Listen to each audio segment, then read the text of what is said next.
My child, I deeply love you because of what you did when you had nothing left.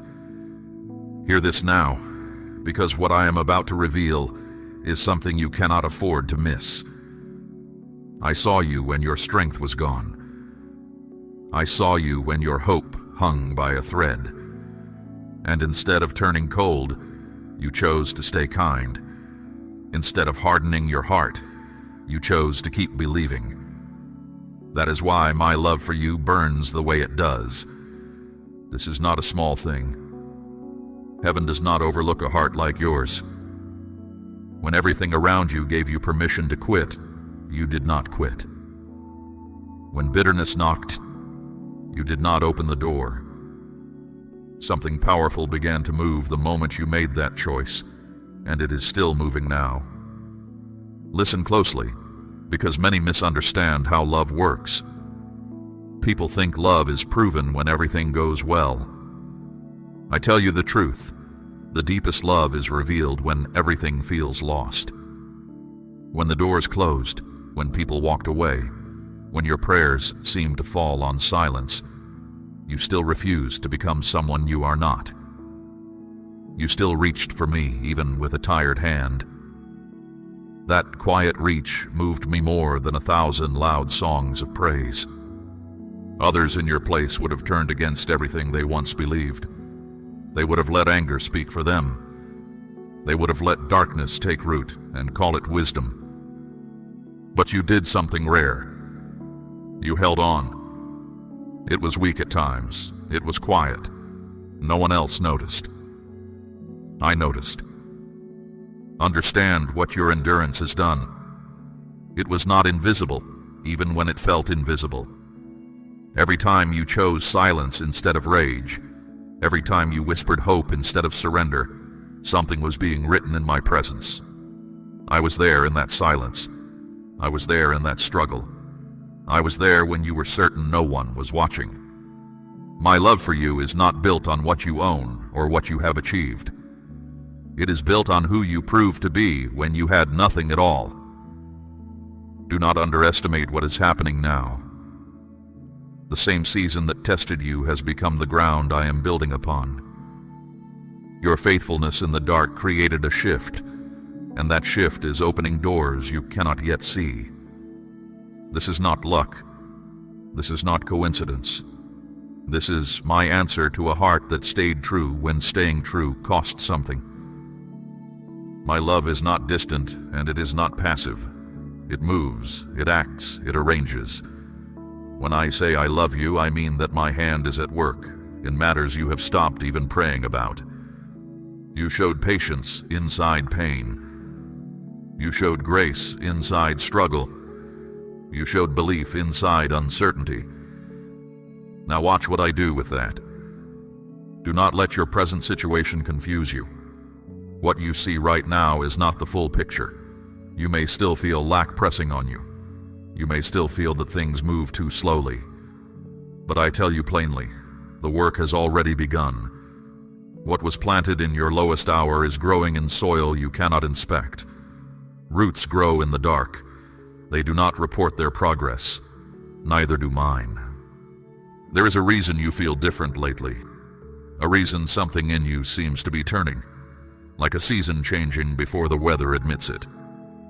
That is not your imagination. That is the result of what you walked through and how you chose to answer it. You were being shaped, not broken. You were being made ready, not set aside. What was formed in silence is about to speak in your life. I know there were nights when you felt utterly alone, nights when you questioned everything you believed and questioned yourself for believing it. Even then, you did not fully let go. Your grip slipped, but it never opened. Even when your voice failed, something in you kept reaching upward. So hear me. You are not forgotten. You are not overlooked. You are not alone. My love for you was never a reward for perfection. It rests on your heart. And your heart, even wounded, chose to remain open. That is rare. That is power the world does not recognize. That is why what is coming to you will not be small and will not be ordinary. Stay grounded in this truth, because doubt will try to return. Thoughts will come, insisting that nothing has changed, that this word is for someone else, that your situation is the exception to my faithfulness. Do not give those thoughts a seat at your table. What is happening is deeper than what your eyes can measure. You are stepping into a season where what you carried silently begins to take visible form. The strength you built in private will start to shape what happens in the open. And when it begins, you will understand why everything unfolded the way it did. I want you to know what your lowest moment actually purchased. It purchased proof. Not proof to me. I already knew what was in you. Proof to you. You now know that you can stand in a storm without becoming the storm. You now know that your faith is not a fair-weather friend. That knowledge cannot be taken from you, and it is worth more than anything you lost in that season. So do not look back at that valley with shame. Do not replay it searching for your failures. I am not replaying it. When I look at that valley, I see the place where you and I became closer than we had ever been. I see the place where your love for me stopped being a habit and became a decision. My child, we have walked a long road together, and I have not regretted a single step of it. Now lean in, because everything I say from this moment forward is built on that foundation. What you did when you had nothing is the reason for what I am about to do when you least expect it. The door is already unlocked. Your faithfulness turned the key. If this word has found the deepest part of you, answer it now with your amen. Now let me show you what that shift is already doing. It did not begin outside of you. It began within you the moment you answered fear with faith. That single decision, made in a quiet and painful place, set events in motion that cannot be reversed. You may not see the full result yet, but it is already moving. A stone dropped into deep water does not ask permission to make rings. There is a reason your heart no longer fits the places it once tolerated. There is a reason certain conversations feel empty now, and certain rooms feel heavy.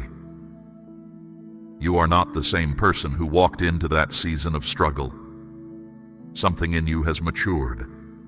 Something in you has awakened. And your spirit is quietly refusing what no longer matches who you are becoming. This is not loss. This is separation from what cannot follow you into what I am preparing. Understand this clearly, because this is where many begin to doubt. Growth does not always feel like progress at first. Sometimes it feels like isolation. Sometimes it feels like distance, like things falling away without explanation. But what is actually happening is a clearing. I am making room. If everything stayed as it was, there would be no space for what is meant for you. I saw the moments you wanted to give up. I saw you spend your last strength just to take the next step, with no one there to cheer you on. Those moments were not wasted. Nothing you did in sincerity has been lost. Each one is known to me, and each one is part of the reason doors are about to open. Here's something else with complete clarity. My love is not only something you feel, it is something that moves on your behalf. There were situations you never walked into because I turned you aside. There were outcomes that would have wounded you deeply, and they were quietly stopped before they reached you. You will never count the times you were shielded. That protection is part of the love that surrounds you, even now. Say, I believe, out loud if this word is reaching your spirit. You have wondered why things took so long, why answers did not come when you called, why the breakthrough did not arrive when you needed it most. But my timing is not careless, and delay is not denial. What was being built inside you could not be rushed. Strength takes time. Clarity takes time. Endurance is not poured, it is grown. And now, because you endured, you can carry what is ahead without being crushed by it. If you had received it earlier, it might have swallowed you. The weight would have bent you. But you are different now. Your hands are steadier. Your heart is wiser.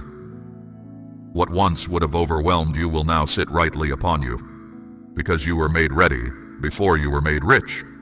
There is a quiet confidence growing in you, even if you have not named it yet.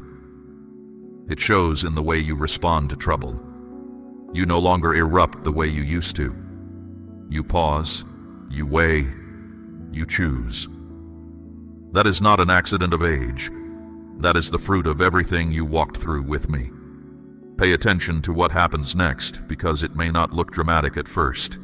It may come as small changes. A door opened a hand's width, a conversation that seems ordinary on the surface. Do not despise these beginnings. What starts small will grow. What seems simple will spread. What arrives quietly will become mighty. I have always loved to hide great things inside small packages, so that only the faithful find them. Remain steady, because consistency is what carries you now. You have already passed the test of endurance. You are entering the season where your outer life begins to agree with your inner change. Do not rush it. Do not measure your road by anyone else's. What is unfolding is fitted to you alone, cut to your shape, timed to your steps.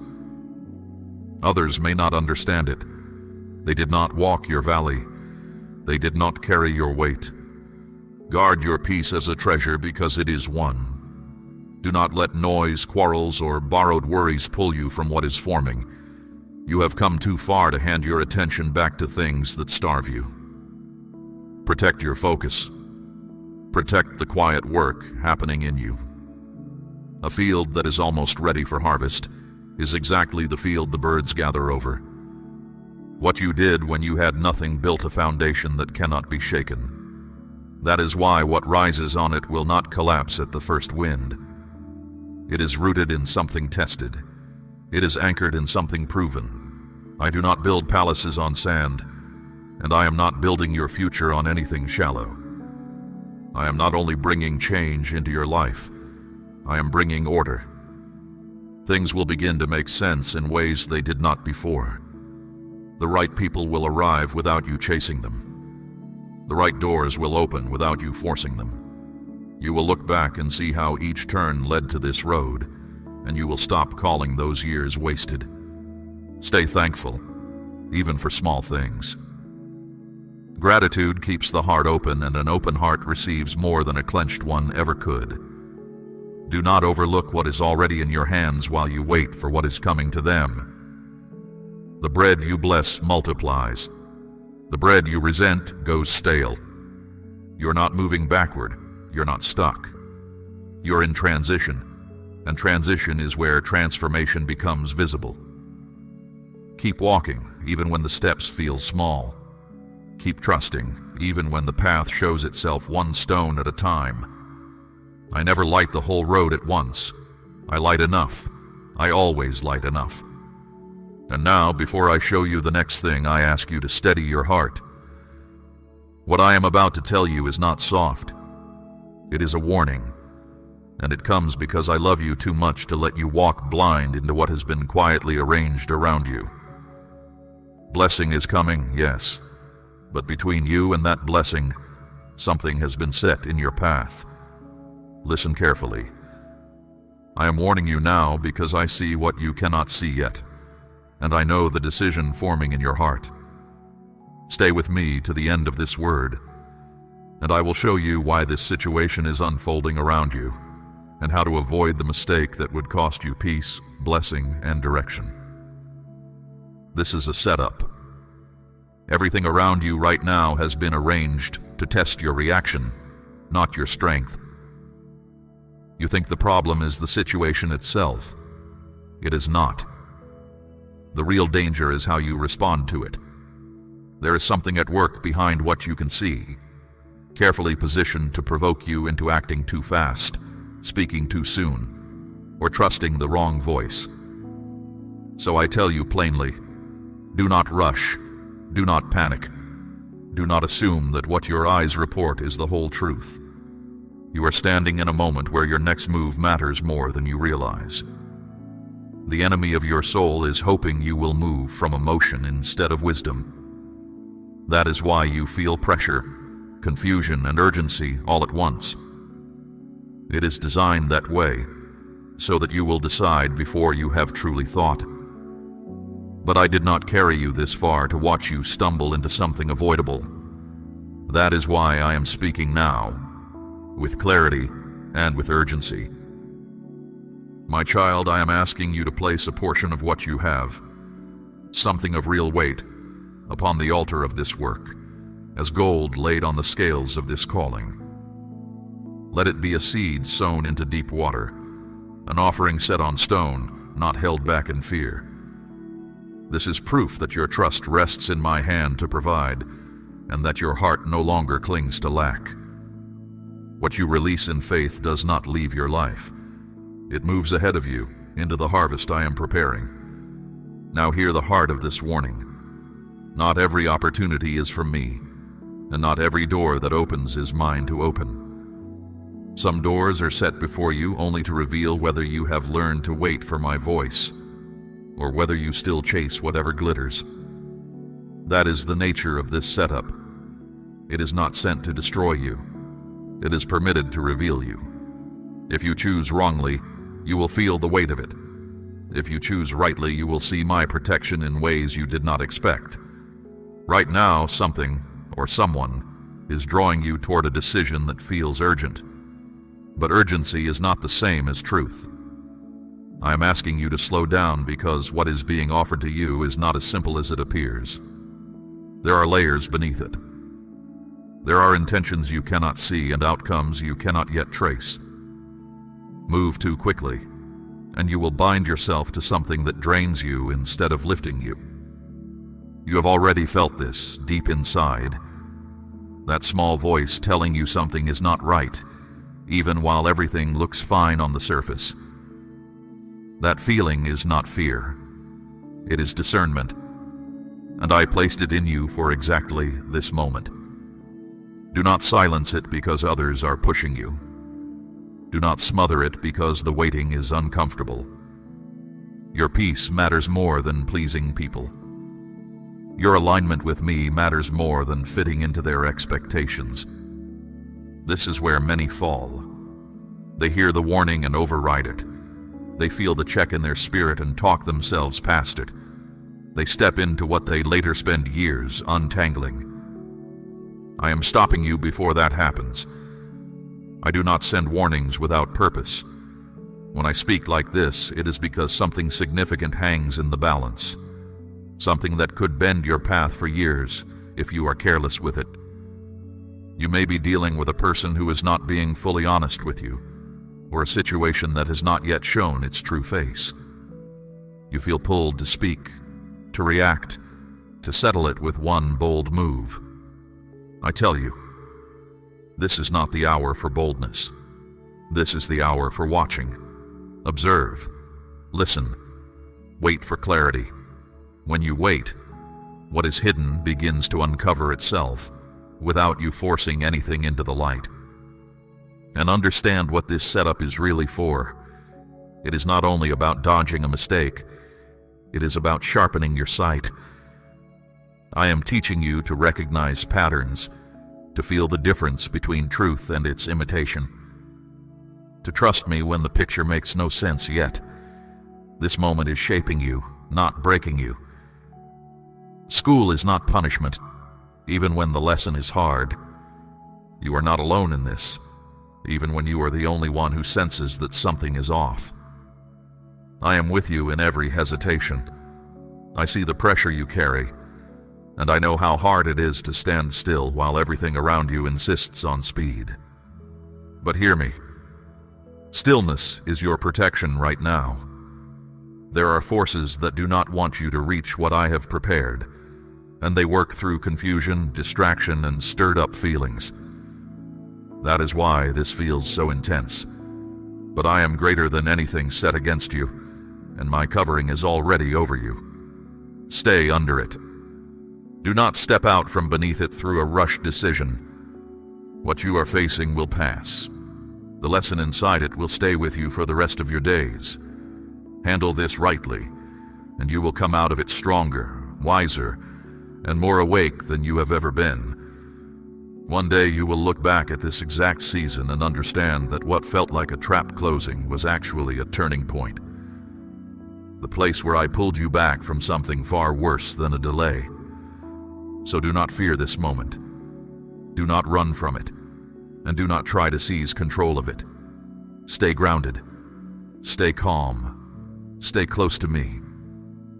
I will guide you through it step by step, and I will not let you fall into what was never meant for you. I have been watching this situation take shape long before you noticed it, and I have been preparing you for it, even when you did not know you were being prepared. Every lesson you learned the hard way, every season you had to wait longer than you wanted, every skill you gathered in obscurity, all of it was building the strength you need for this exact crossing. Nothing about this is random. Nothing about your standing here is an accident.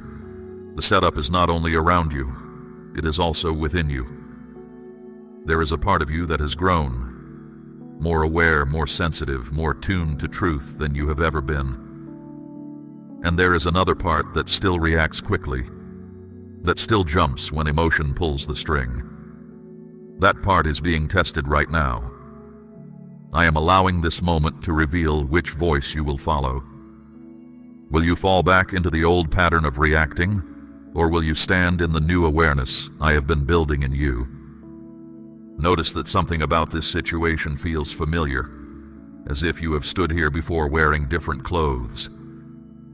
That is not your imagination. You have faced this test in other forms. But the difference is that you are not the same person who failed it before. You have learned. You have grown. You carry insight now that you did not carry then. This is your chance to answer differently and break the cycle for good. Choose wisely here, and you will not be brought back to this classroom again. There is a voice pressing you, saying you must act now or lose everything. Mark this. That voice is not mine. I do not drive my children with panic. I do not herd you with pressure. When I guide you, there is clarity even when the road is not fully visible. There is peace even when the situation is unresolved. What you are feeling right now is not clarity. It is pressure, and pressure is often the sign that a thing is not aligned with my will for you. So examine what is being offered to you or demanded of you. Does it bring peace or does it breed confusion? Does it feel steady or does it feel forced? These are the signs I have taught you to weigh.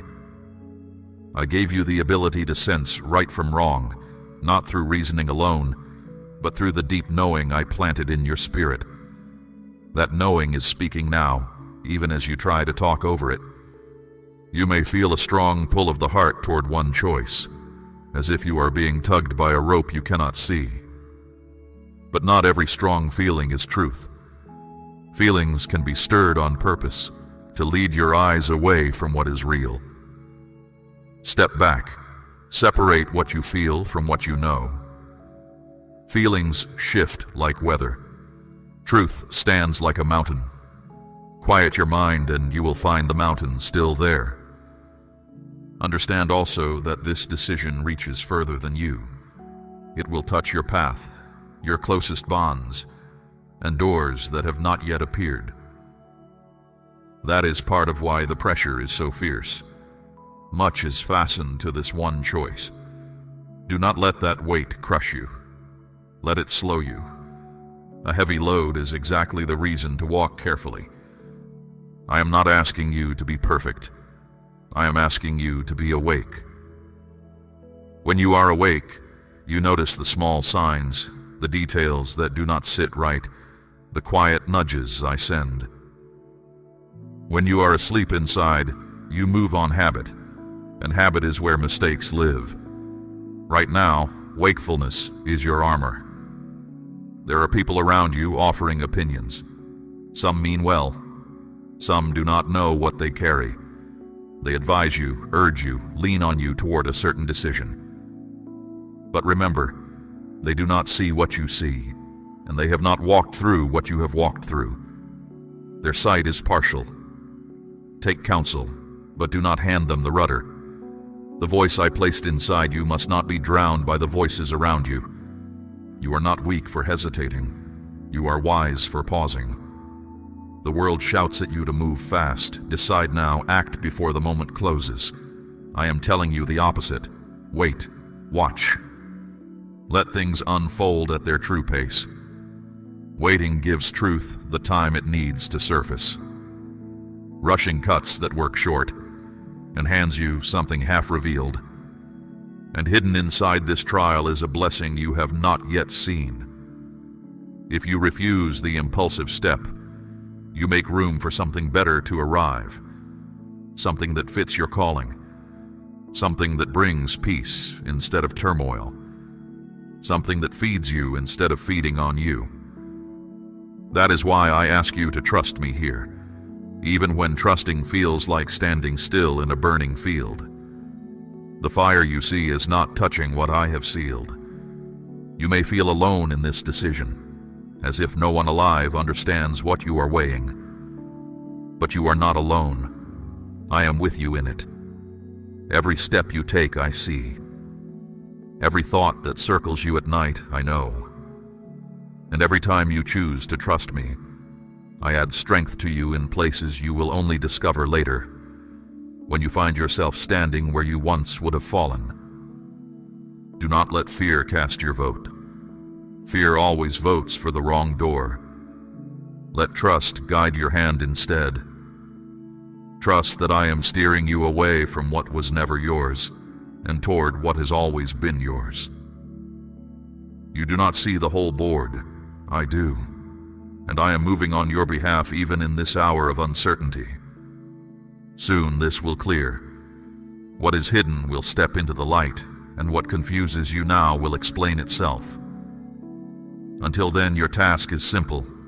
Stay calm, stay watchful, stay near to me. Let the noise pass by like weather, and hold to the quiet truth within you. You are stronger than you think, and far more ready than you feel. What I show you now goes deeper than what you have seen so far, because this setup is not only a matter of circumstances, it is spiritual. There are movements beyond your physical sight, shaping the atmosphere around you in ways you cannot fully explain. That sudden heaviness, that pressure in your thoughts, that sense that something is slightly off, though you cannot name it. Do not dismiss these. Your spirit is registering what your eyes have not yet found. Honor that awareness instead of arguing with it. Look at how this situation has been unfolding, and you will see a pattern. Things are being hurried. Conversations feel incomplete. Certain details refuse to add up, no matter how you arrange them. This is how snares are dressed. Not in obvious danger, but in subtle confusion. When something seems almost right but never fully clear, that is precisely when you must pause the longest. My clarity does not leave you questioning your peace for days on end. My clarity settles. There is someone connected to this matter who is not showing you their whole intention. This does not always mean they are wicked. It means they are not aligned with the truth you need right now. They may be moved by their own fears, their own wants, their own unspoken plans. And without fully meaning to, they could draw you into an arrangement that serves them far more than it serves you. So step back. Observe before you trust. Let their actions speak longer than their words.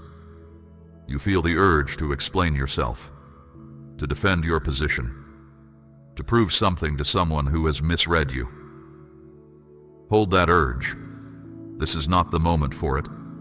Not every situation deserves your response, and not every misunderstanding needs correcting today. Sometimes silence guards you better than any speech could. When you stay quiet, truth gets room to surface without your fingerprints on it. There is a lesson about boundaries woven into this.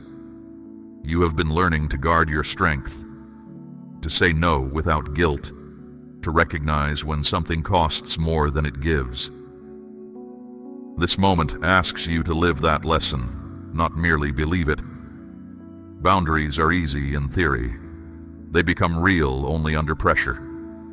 And this pressure is exactly where your growth stops being an idea and becomes a fact. I am not asking you to reject everyone or wall off your heart. I am asking you to be discerning. There is a difference between closing your heart and protecting your peace. Keep the heart open. Keep the mind clear. When both stand together, you can walk through a moment like this without losing yourself in it. And hear this about timing, because it matters more than you know. The reason this feels urgent is that it is trying to force you out of step with the right hour.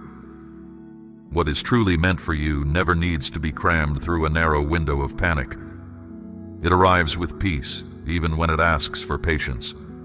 Whatever is being rushed at you right now does not respect my timing, and that is exactly why it feels unstable in your hands.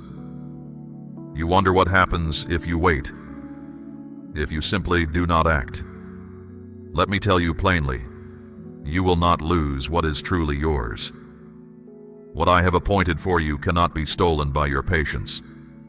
In fact, waiting is often the test that proves ownership. If a thing vanishes the moment you pause, it was never yours. It was bait. Something is also changing in you through all of this.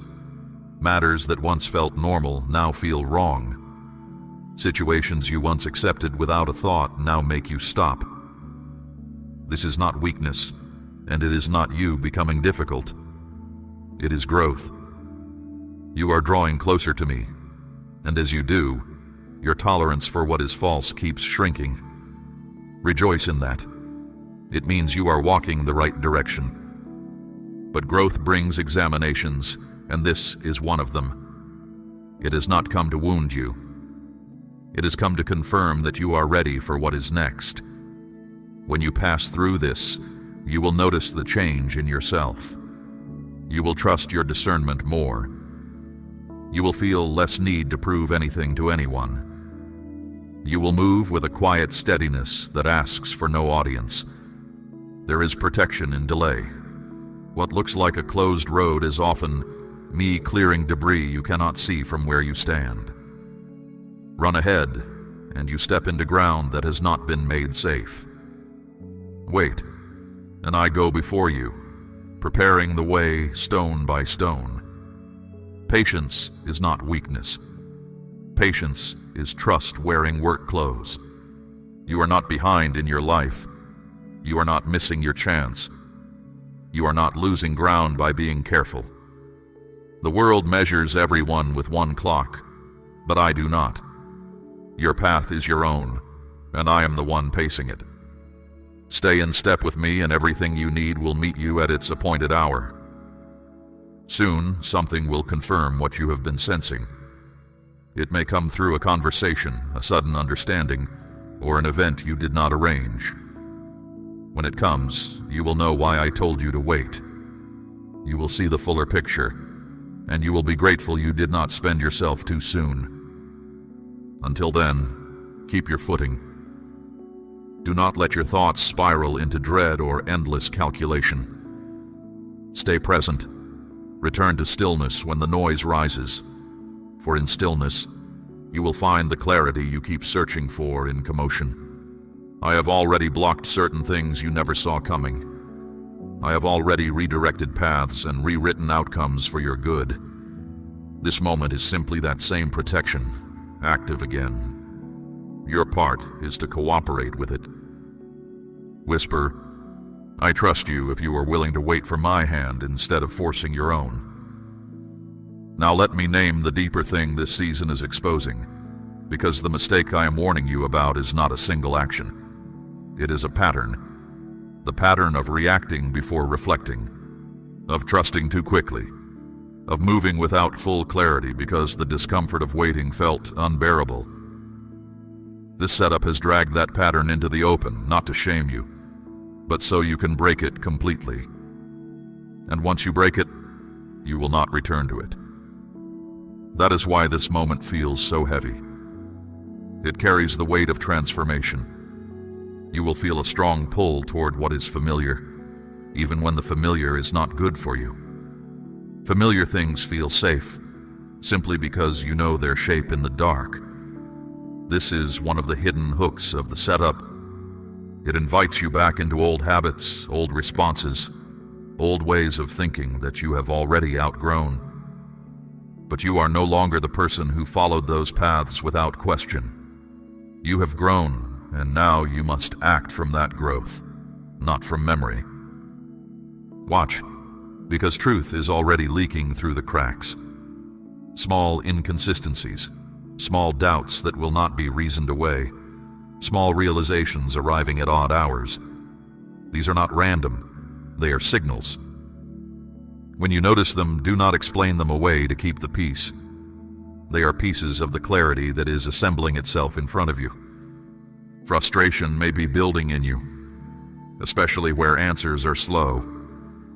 I understand it. But that frustration is part of the very pressure that leads to the mistake. When answers delay, it is usually because more must be uncovered before you can choose rightly. Act before the uncovering, and you choose with half the map. Hear this as well. You have nothing to prove in this season. Not your worth, not your loyalty, not your strength. The hunger to prove yourself is a leash, and whoever holds it steers you. Let it go. Your value does not rise or fall by how fast you answer, or how well you defend yourself before people who have already decided what they think. You may feel watched, measured, weighed by others. That feeling breeds haste, the urge to act quickly so you can manage how you appear. But this has never been about how they see you. It is about how you stand with me. Fix your eyes there, and the opinions around you lose their grip on your decisions. I am inviting you into a deeper trust. Not only trust in me, but trust in the wisdom I have placed inside you. That wisdom did not fall silent when this trouble arrived. It is still present, still speaking, still steering. You only need to slow down enough to hear it beneath the noise. There is protection in stepping back. Remove yourself from the heat of the thing, even briefly, and your mind settles. Your view widens. Details hidden by closeness come into focus. Do not call that avoidance.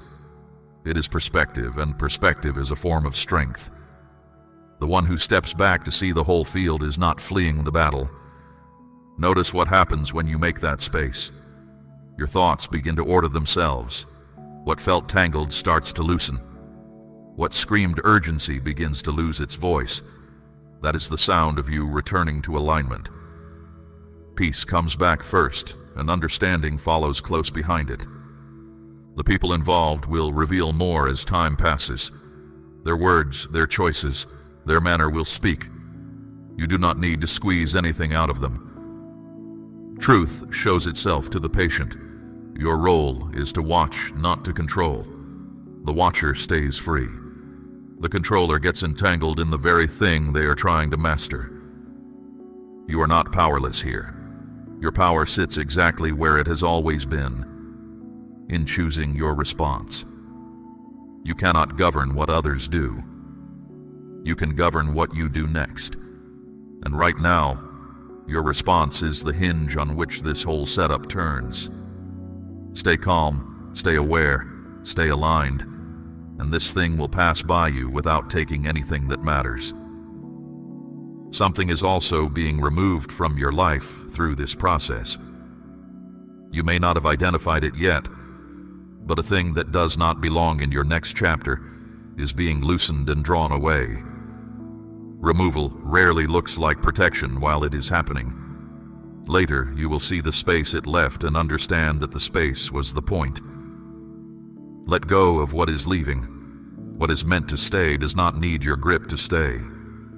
You are also learning the true weight of silence. Silence is not weakness. It is strength under command. Every time you decline to react at once, you give truth room to stand up. and you keep your strength out of quarrels that would only spend it.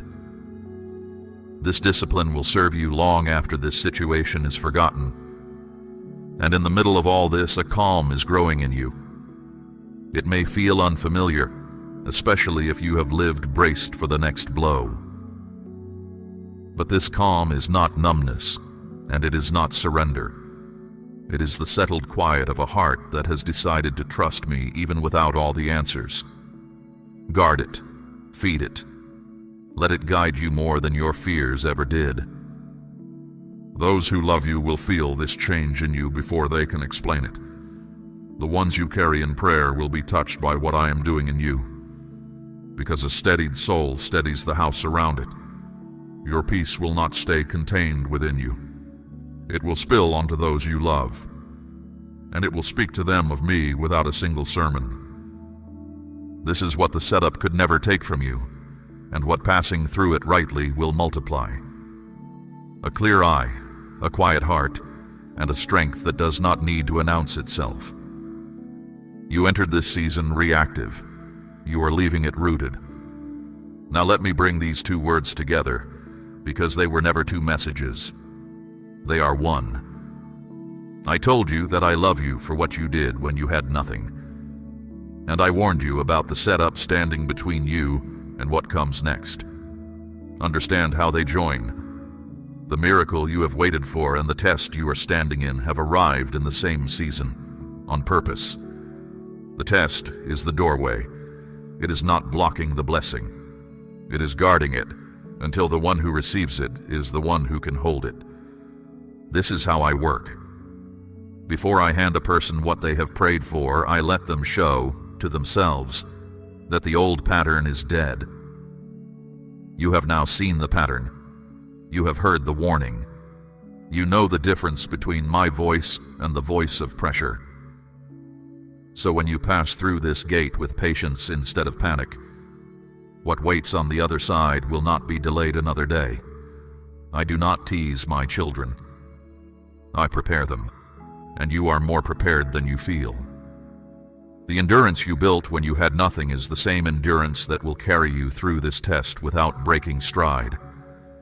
The discernment you sharpened in confusion is the same discernment that will recognize the true door when it opens. Nothing from your hardest seasons is being wasted here. Every piece is being used. Watch for how the change arrives. It will likely begin quietly. A conversation that lands differently. A provision that comes from a direction you were not watching. A burden that simply is not there one morning when you reach for it. Do not measure these beginnings by their size. Measure them by their source. What comes from my hand carries my signature, peace at the center of it, and growth hidden inside it. Your relationships will begin to sort themselves as well. Those who belong to your next chapter will draw closer without you performing for them. Those who were only passing through will drift, and you will find you have no urge to chase them. Let this sorting happen. It is not cruelty, it is architecture. I am building the company around you that your future requires. And hear me about the ones you love, the ones you have carried in prayer through every dark month. Your faithfulness has not gone unnoticed on their behalf either. The change I am working in you will reach them. A door I open for you becomes shelter for them. A peace I plant in you becomes ground they can stand on. You have not been praying into a void. You have been building something for your whole house. There is work ahead of you too, and I want you to welcome it. This blessing is not a couch, it is a field. I am not lifting you into ease. I am lifting you into usefulness. Your voice will steady people who are standing where you once stood. Your presence will quiet rooms that used to shake you. You will recognize the ones walking through their own long night, because you know that road, and you will say the words that no one said to you. This is part of why you endured, not only to receive, but to become someone through whom I can give. So let me set your instructions plainly for the days directly ahead. Do not force the situation I warned you about. Let it finish revealing itself. Answer pressure with stillness and confusion with patience. Keep your counsel close and your heart quiet. When clarity comes, and it is coming, you will move with a sureness that surprises you because you will not be guessing. You will know. Keep your hands open at the same time. Receiving requires open hands, and open hands cannot cling to grievances, to old identities, or to plans I have already replaced. Whatever you are still gripping from the last season, set it down. You will want both hands free for what I am handing you. Keep gratitude on your lips daily, even before anything visible changes. Gratitude is not a reaction to blessing. It is the atmosphere blessing prefers. Thank me for what is already yours, for what is on its way, and for what you were spared from without ever knowing it. A thankful heart hears my voice more clearly than an anxious one ever could. And keep returning to me first. Before the counselors, before the planners, before your own racing mind, come to me first. The habit of seeking me before seeking answers is the single habit that will keep you from every setup that is ever laid for you again. The trap only works on the one who moves before asking. I want you to carry one more truth out of this word. You asked in your lowest hour whether any of it mattered. Whether the holding on, the staying kind, the quiet believing amounted to anything. Let this be my answer. It mattered so much that it reordered what comes next for you. It mattered so much that I am speaking to you now, ahead of the turn, so that nothing steals what your endurance planted. It mattered. It matters still. The season of watching other people's harvests while your own field lay quiet is closing. The season of explaining your hope to people who could not see any reason for it is closing. What opens now will not need your defense. It will speak for itself. And when others ask you what changed, you will tell them the truth. You stopped rushing, you started listening, and the one who saw you in the dark kept his word in the light. Think of a river finding its course. It does not argue with the rock that sits in its path. It does not stop flowing because the ground turns hard. It moves around, beneath, beyond, and in time the rock is worn smooth while the river runs on. Be like that water in this season.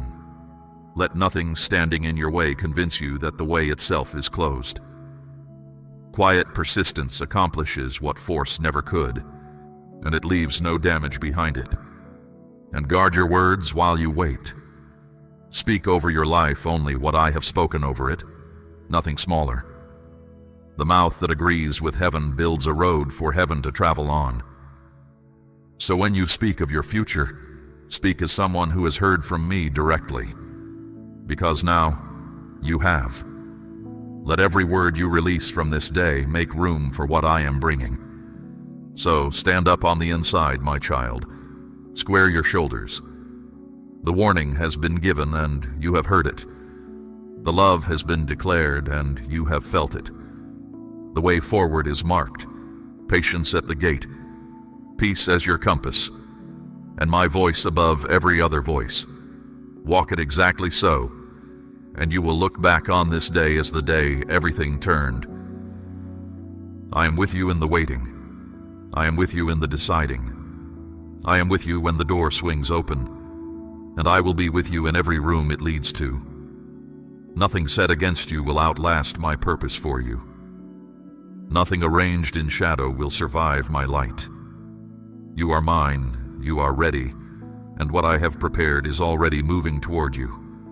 Receive it with a steady heart, and let your last word in this moment be your first act of faith.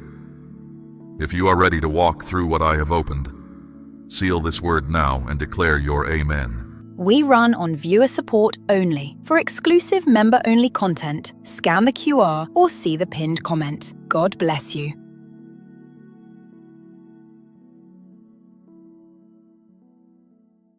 My child, be still for a moment and listen to what your heart has known for a long time. You were never made to walk through this life feeling lost or forgotten. Every morning you rise carrying worries you do not speak aloud. Quiet fears, tired thoughts. I know each one, and today I am answering them. Something is going to shift in you as you hear these words. Not because the words are clever, but because I am in them. I have watched you long enough. Now I am speaking, and I am asking you to listen closely. Have you felt the restlessness lately? The sense that something is ending? The strange discomfort in places that used to feel like home? You have wondered if something is wrong with you. Nothing is wrong with you. Your spirit has recognized what your mind has not yet understood. I am moving you. Where you have been living is not where you are going. What you have known is not what I have prepared. The season is turning, and the change begins now, as my voice reaches you. This is not a small adjustment. This is the lifting of your whole life from one ground into another. Do not fear that word moving. I do not uproot to harm. I uproot to plant. A vine left in shallow soil will never bear the fruit it was made for. So the keeper of the vineyard lifts it, roots and all, and sets it in ground deep enough to hold its future. That is what I am doing with you. The shaking you have felt is not destruction. It is my hands around the roots. Think of the caterpillar wrapped in its dark cocoon. From the outside, nothing seems to be happening. It looks still, it looks finished, but inside, an entire transformation is underway.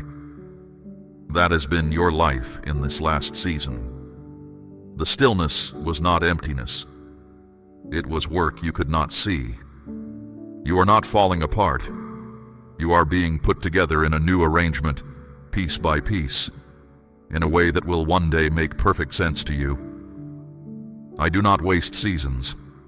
I do not waste silence. Even the days that felt like nothing were doing something. I know your heart has been heavy. You have carried worry like a stone in your chest, waking with it, sleeping with it still there. Hear me now.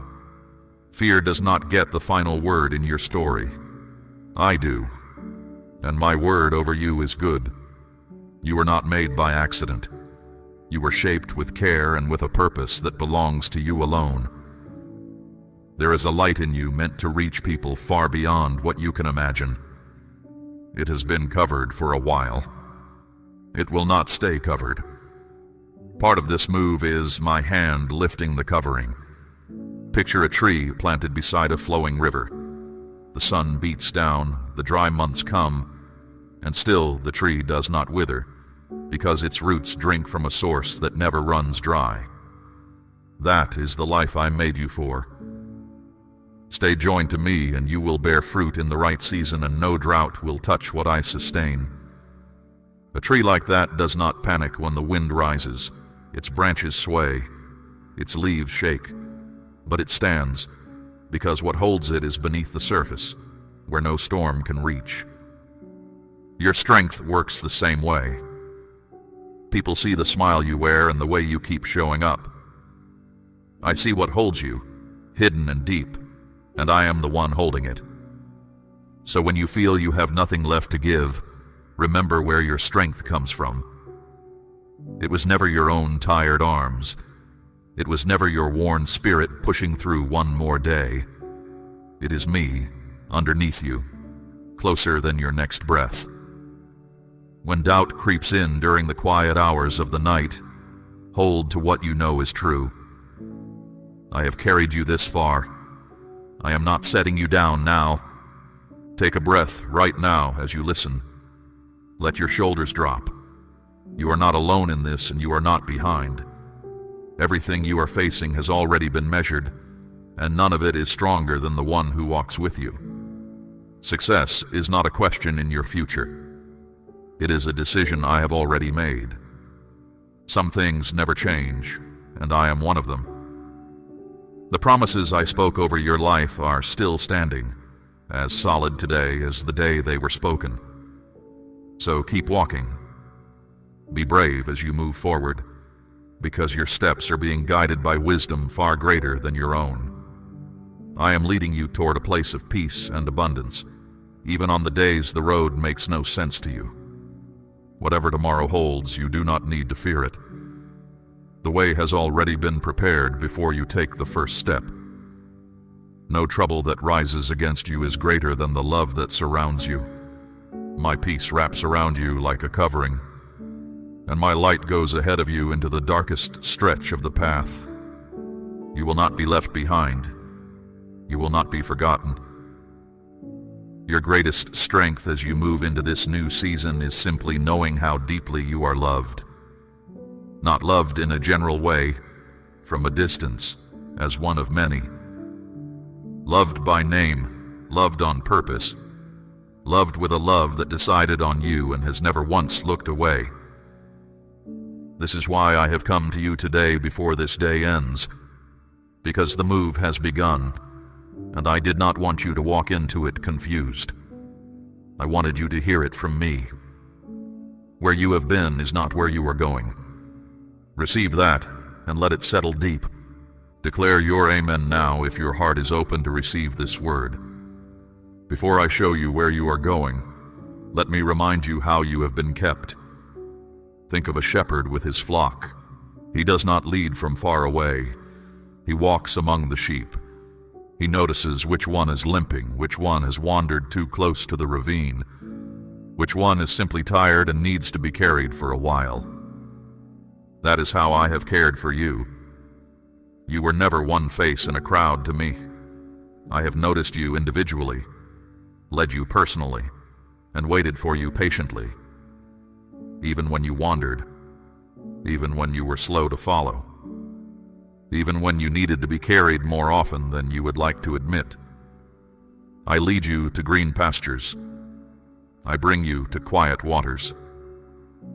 When you have walked through the lowest valleys, I did not send help from a distance. I came down into the valley myself and walked it with you. That has been true in every season, including the ones where you felt nothing at all. Now hear this, because it matters for the move ahead. You cannot carry your old burdens into your new dwelling place. You were never meant to haul the heaviness of your past forever.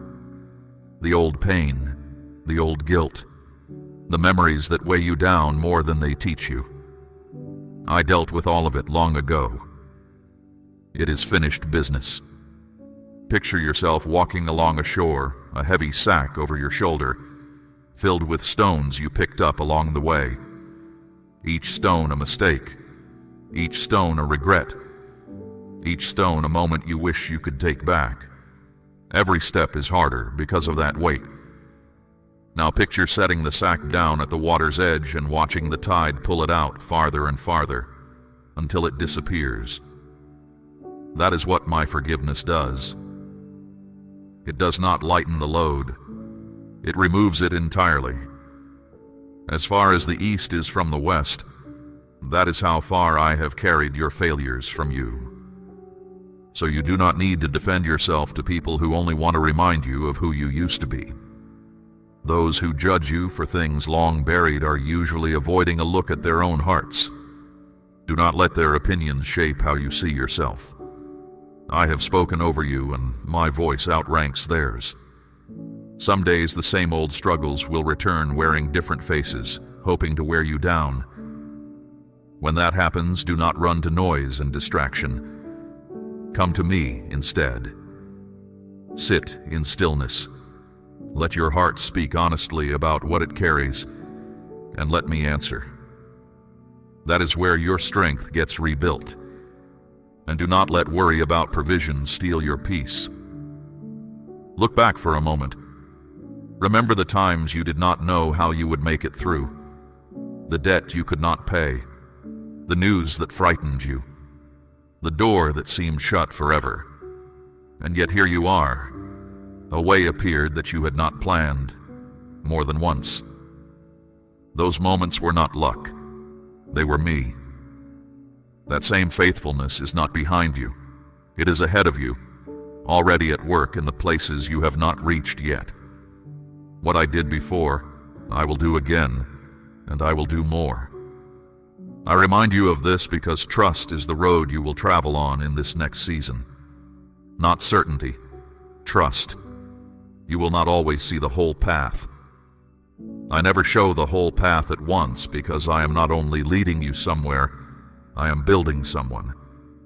The building happens on the walk. There is strength in you that you have not yet had to use. Reserves you do not know exist until the day calls for them. You have come through every hard day you have ever faced. Every one. That is not a small record. That is evidence of who has been with you. And whatever you are dreading about tomorrow, understand this. You are looking at tomorrow while holding only today's strength, and that is why it looks impossible. I do not give tomorrow's strength today. I give it when tomorrow comes, in full measure, exactly on time. I have never once been late with it. You have also spent years waiting for someone to notice your effort, waiting for applause that never came, waiting for recognition that always seemed to land on someone else. Listen to me. None of your quiet work escaped my attention. The early mornings nobody witnessed. The times you helped someone and told no one. All of it is written down with me, and all of it matters. Think of a gardener tending a plant in a forgotten corner of the yard. No one applauds the watering or the weeding or the patient waiting through months when nothing seems to happen. Then one day the plant blooms and everyone notices the flower, never knowing the years of quiet care that made it possible. You have been that gardener. Your bloom is coming. There have been people who never understood the weight you carried, who saw the surface and assumed you were fine because you smiled. That is not a flaw in you. It is proof of how strong you have had to be. But in this new season, you do not have to pretend. You are allowed to be honest about your struggle. Honesty is a doorway, and healing walks through it. So set the weight down. Let me hold what you have been holding. You have carried enough for one season, and the next season does not require it. It requires open hands, a listening heart, and the willingness to follow when I say walk. I am about to name the places I am moving you from and the places I am moving you to. 7 movements. 7 transfers from old ground to new ground. Each one signed by my own hand and each one already in motion over your life. Stay with me because you need to hear all 7. Say I believe right where you are if this word is reaching your spirit. Here's the first movement. I am moving you from scarcity into abundance. You have lived in the land of not enough for too long. It became so familiar that you began to treat it as home. You learned to expect the shortfall, to brace for the lack, to shrink your hopes down to the size of what seemed possible. That land was never your inheritance. I have kept a record that no ledger on earth contains. Every seed you planted in faith. Every portion you released when reason told you to hold back. Every time you blessed someone else while you yourself were lacking. None of it was lost. All of it was counted, and all of it has been growing toward a harvest. But hear me carefully. A harvest cannot be delivered to a heart still living in lack. So I'm not merely increasing what you have. I am changing where you live. I am moving you out of the region of barely surviving into the land of more than enough. You will not visit abundance occasionally. You will dwell there. I will supply all your needs according to my riches, not according to your wages, not according to the economy of men, according to the wealth of my glory. That is the measure. Watch for it. Provision will begin arriving from directions that make no sense on paper. Doors will open that you did not knock on, and you will know the ground under your feet has changed. There is a part you play in this movement, and it is the same part the sowers of old have always played. Faith that stays in the heart and never reaches the hands is only a feeling. Trust becomes real the moment it costs something to express. My child, I am asking you to place a portion of what you have, something of real weight, upon the altar of this work, as gold laid on the scales of this calling. Let it be a seed sown into deep water, an offering set on stone, not held back in fear. This is proof that your trust rests in my hand to provide, and that your heart no longer clings to lack. What you release in faith does not leave your life. It moves ahead of you, into the harvest I am preparing. Remember the widow who gave her 2 small coins. Others gave from their surplus and felt nothing. She gave from her need, and I have told her story to every generation since. It was never the size of the offering I measured. It was the size of the trust behind it. A seed that never leaves the sower's hand never becomes anything more than a seed. Released into the ground, it becomes a field. Now hear the second movement. I am moving you from rejection into acceptance. You have lived too long in the house that rejection built. Rejection from family who should have celebrated you. Rejection from friends who should have stood by you. Rejection from doors that should have opened at your knock. Each one added a brick, until you were walled in by the feeling of being unwanted. Some of those walls you learned to decorate. You told yourself you preferred being alone. You told yourself you did not need anyone's welcome. I know better, and so do you. The ache of being left outside never fully went away. It shaped how you enter rooms. It shaped how quickly you expect people to leave. But rejection was only ever a place you stayed. It was never who you are. And I am moving you out. My own son knew rejection in full. He was despised and turned away by the very ones he came for. He was cast outside the city so that you could be brought inside the family. The price of your acceptance was paid in full. And I do not pay for things I do not intend to claim. So the walls are coming down. I am bringing you into a place of belonging. People will welcome you who have no earthly reason to. Rooms that once closed to you will open at your approach. A community will receive you that you thought would never make space for you. And slowly the flinch in you will soften, because your heart will learn its new surroundings. You will know this movement is complete when the old rejections lose their sting. When you can remember the ones who turned you away without your chest tightening. When you stop rehearsing the arguments you never got to make. That freedom is part of the inheritance. I do not just change your circumstances. I heal what the old ones did to you. Accept one another, I have said, as my son accepted you. Notice the order. He accepted you first, before you cleaned yourself up, before you proved anything. Your acceptance was never a wage you earned. It was a decision I made. Now I am simply bringing your daily life into agreement with what has been true in my heart all along. And understand this about both movements, the one out of scarcity and the one out of rejection. They are connected. A person who believes they are unwanted will also believe they deserve little. When you learn how welcome you are, you will stop apologizing for hoping. You will ask largely because sons and daughters ask differently than strangers do. So lift your head. The land of not enough is behind you. The house of the unwanted is behind you. You are walking, even now, toward open doors and a set table. I prepared both before you ever knew to want them. There are 5 more movements to name, and each one reaches into a different room of your life. Your mind, your body, your friendships, your purpose, your timing. I am leaving nothing untouched because a half-moved life is a divided life, and I have never done half a work in anyone who trusted me. Stay with me now. The next movement touches the battle you have fought the longest, the one inside your own thoughts. The third movement is this. I am moving you from confusion into clarity. Your mind has been living in a fog. thoughts that never settle, directions that all look equally uncertain. Decisions made in that fog have cost you years, and some have cost you people. You were not foolish. You simply could not see, and no one walks straight through a mist.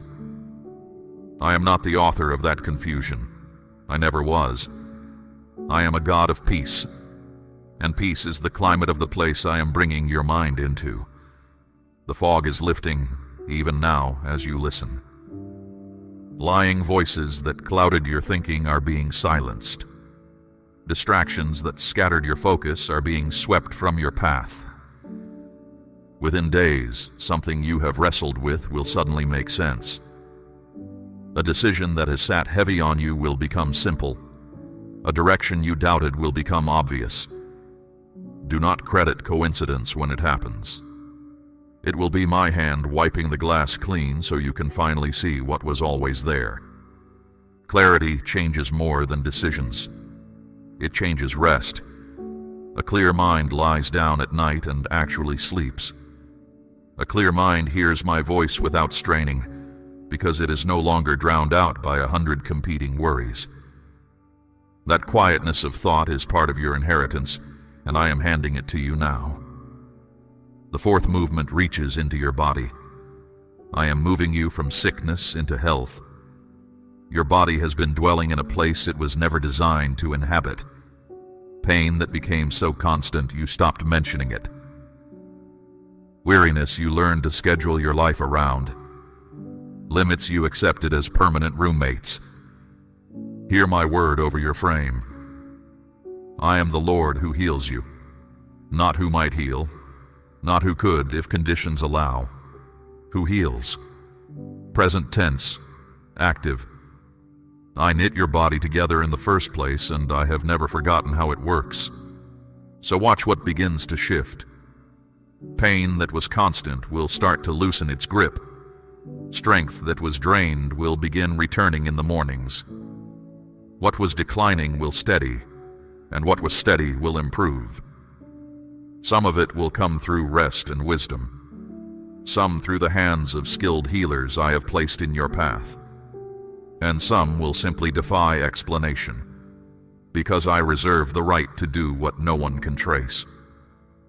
Your youth will be renewed like the eagles. That is not poetry for someone else. It is a promise with your name inside it. Care for the body I gave you, honor its limits without worshiping them, and trust me with what is beyond your reach. Health is where I am taking you. Let your expectations move there ahead of your symptoms. Now the fifth movement, and listen closely, because this one touches the loneliest room in your life. I am moving you from isolation into connection. You have felt alone even when surrounded, unseen even in crowded rooms, disconnected even inside relationships. That isolation was never natural to you. It was a strategy against you. The enemy of your soul has always understood something simple. Alone, you are easier to discourage. Alone, your doubts go unanswered and your fears go unchallenged.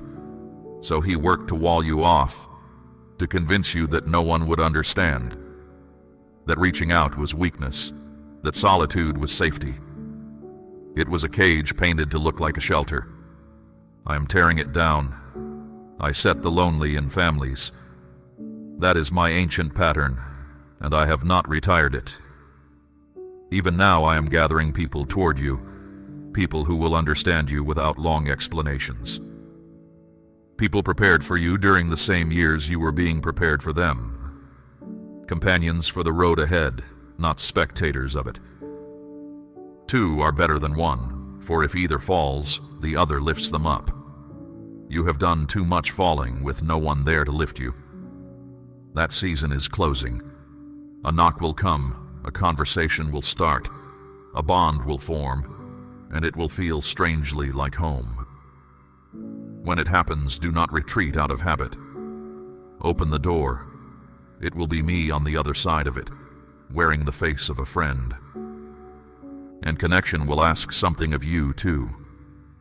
You will need to let yourself be truly known, not just seen from a distance. You will need to say out loud, at least to a trusted few, that you do not have it all together. That kind of honesty is not a failure.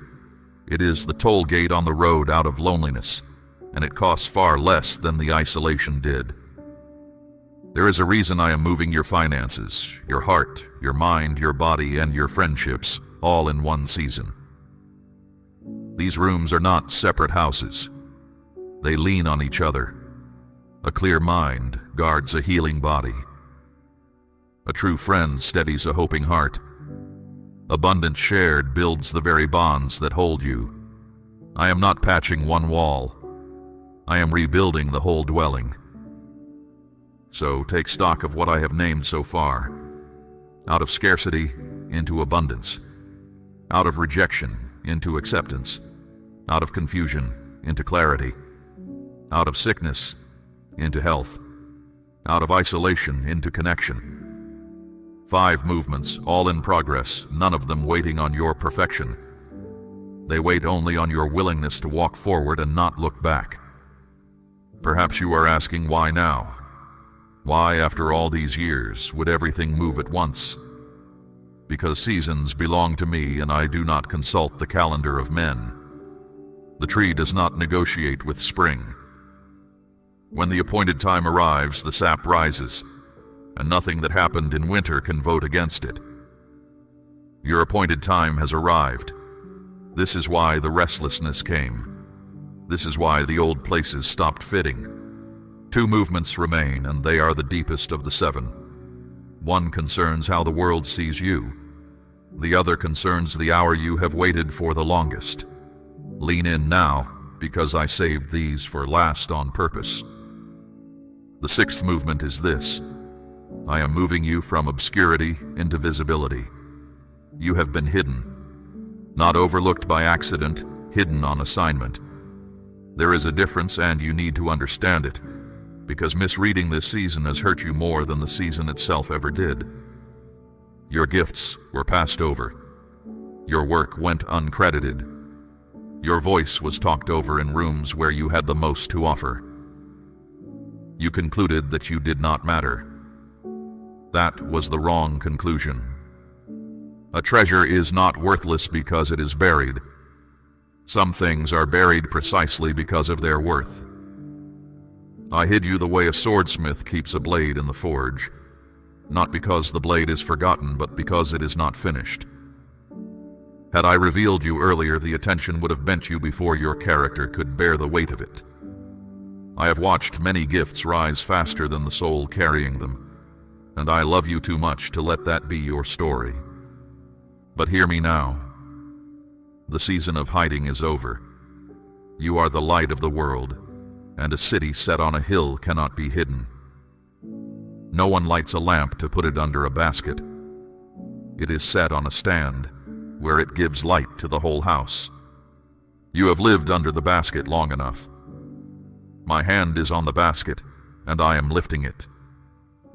Recognition will begin finding you without your chasing it. An opportunity will place you in front of the right people. Your voice will carry into rooms you never pushed your way into. And understand why.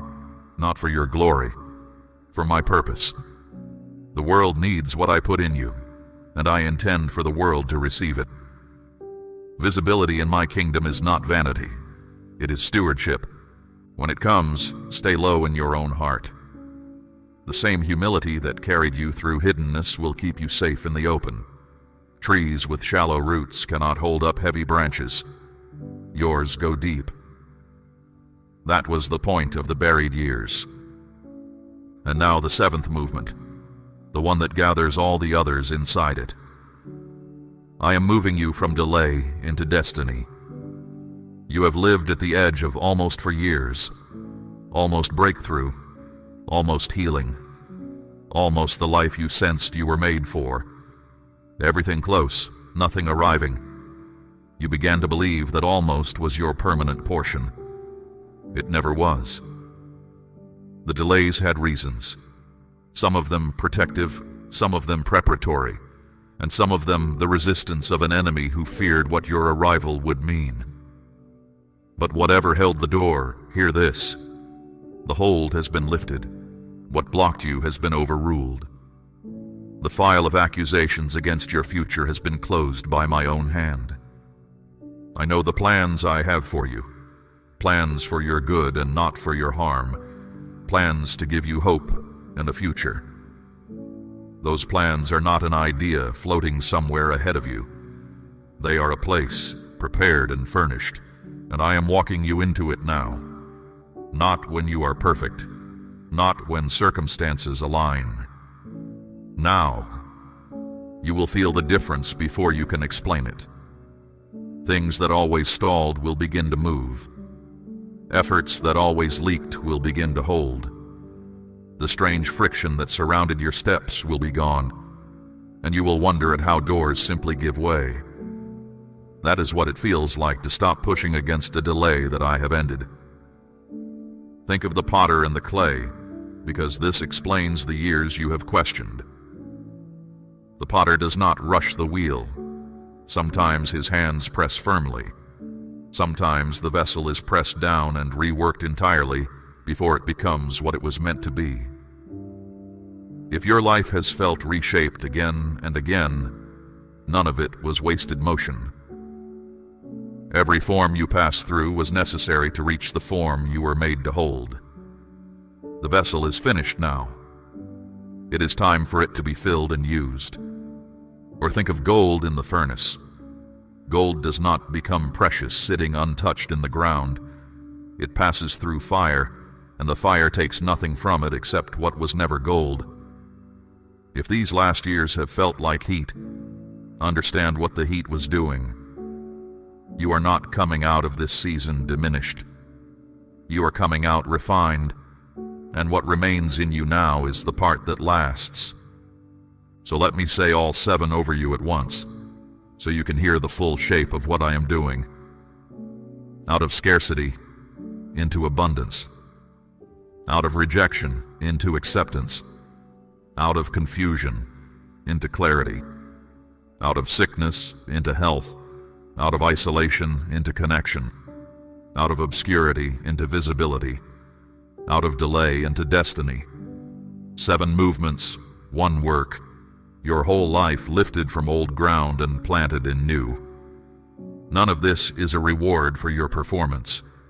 Let that truth take the pressure off your shoulders. This is inheritance, not wages. You are not earning your way into the new land. You are being brought in by the one who owns it. Your part is not perfection. Your part is trust, step after step, especially on the days when the new ground still feels unfamiliar under your feet. And it will feel unfamiliar for a while. Every promised land does. Abraham felt it leaving Haran. Israel felt it stepping through the parted sea. The fishermen felt it leaving their nets on the shore. Unfamiliar is not a warning sign. It is the ordinary weather of obedience. Keep walking through it. I have named the movements. I have shown you the ground.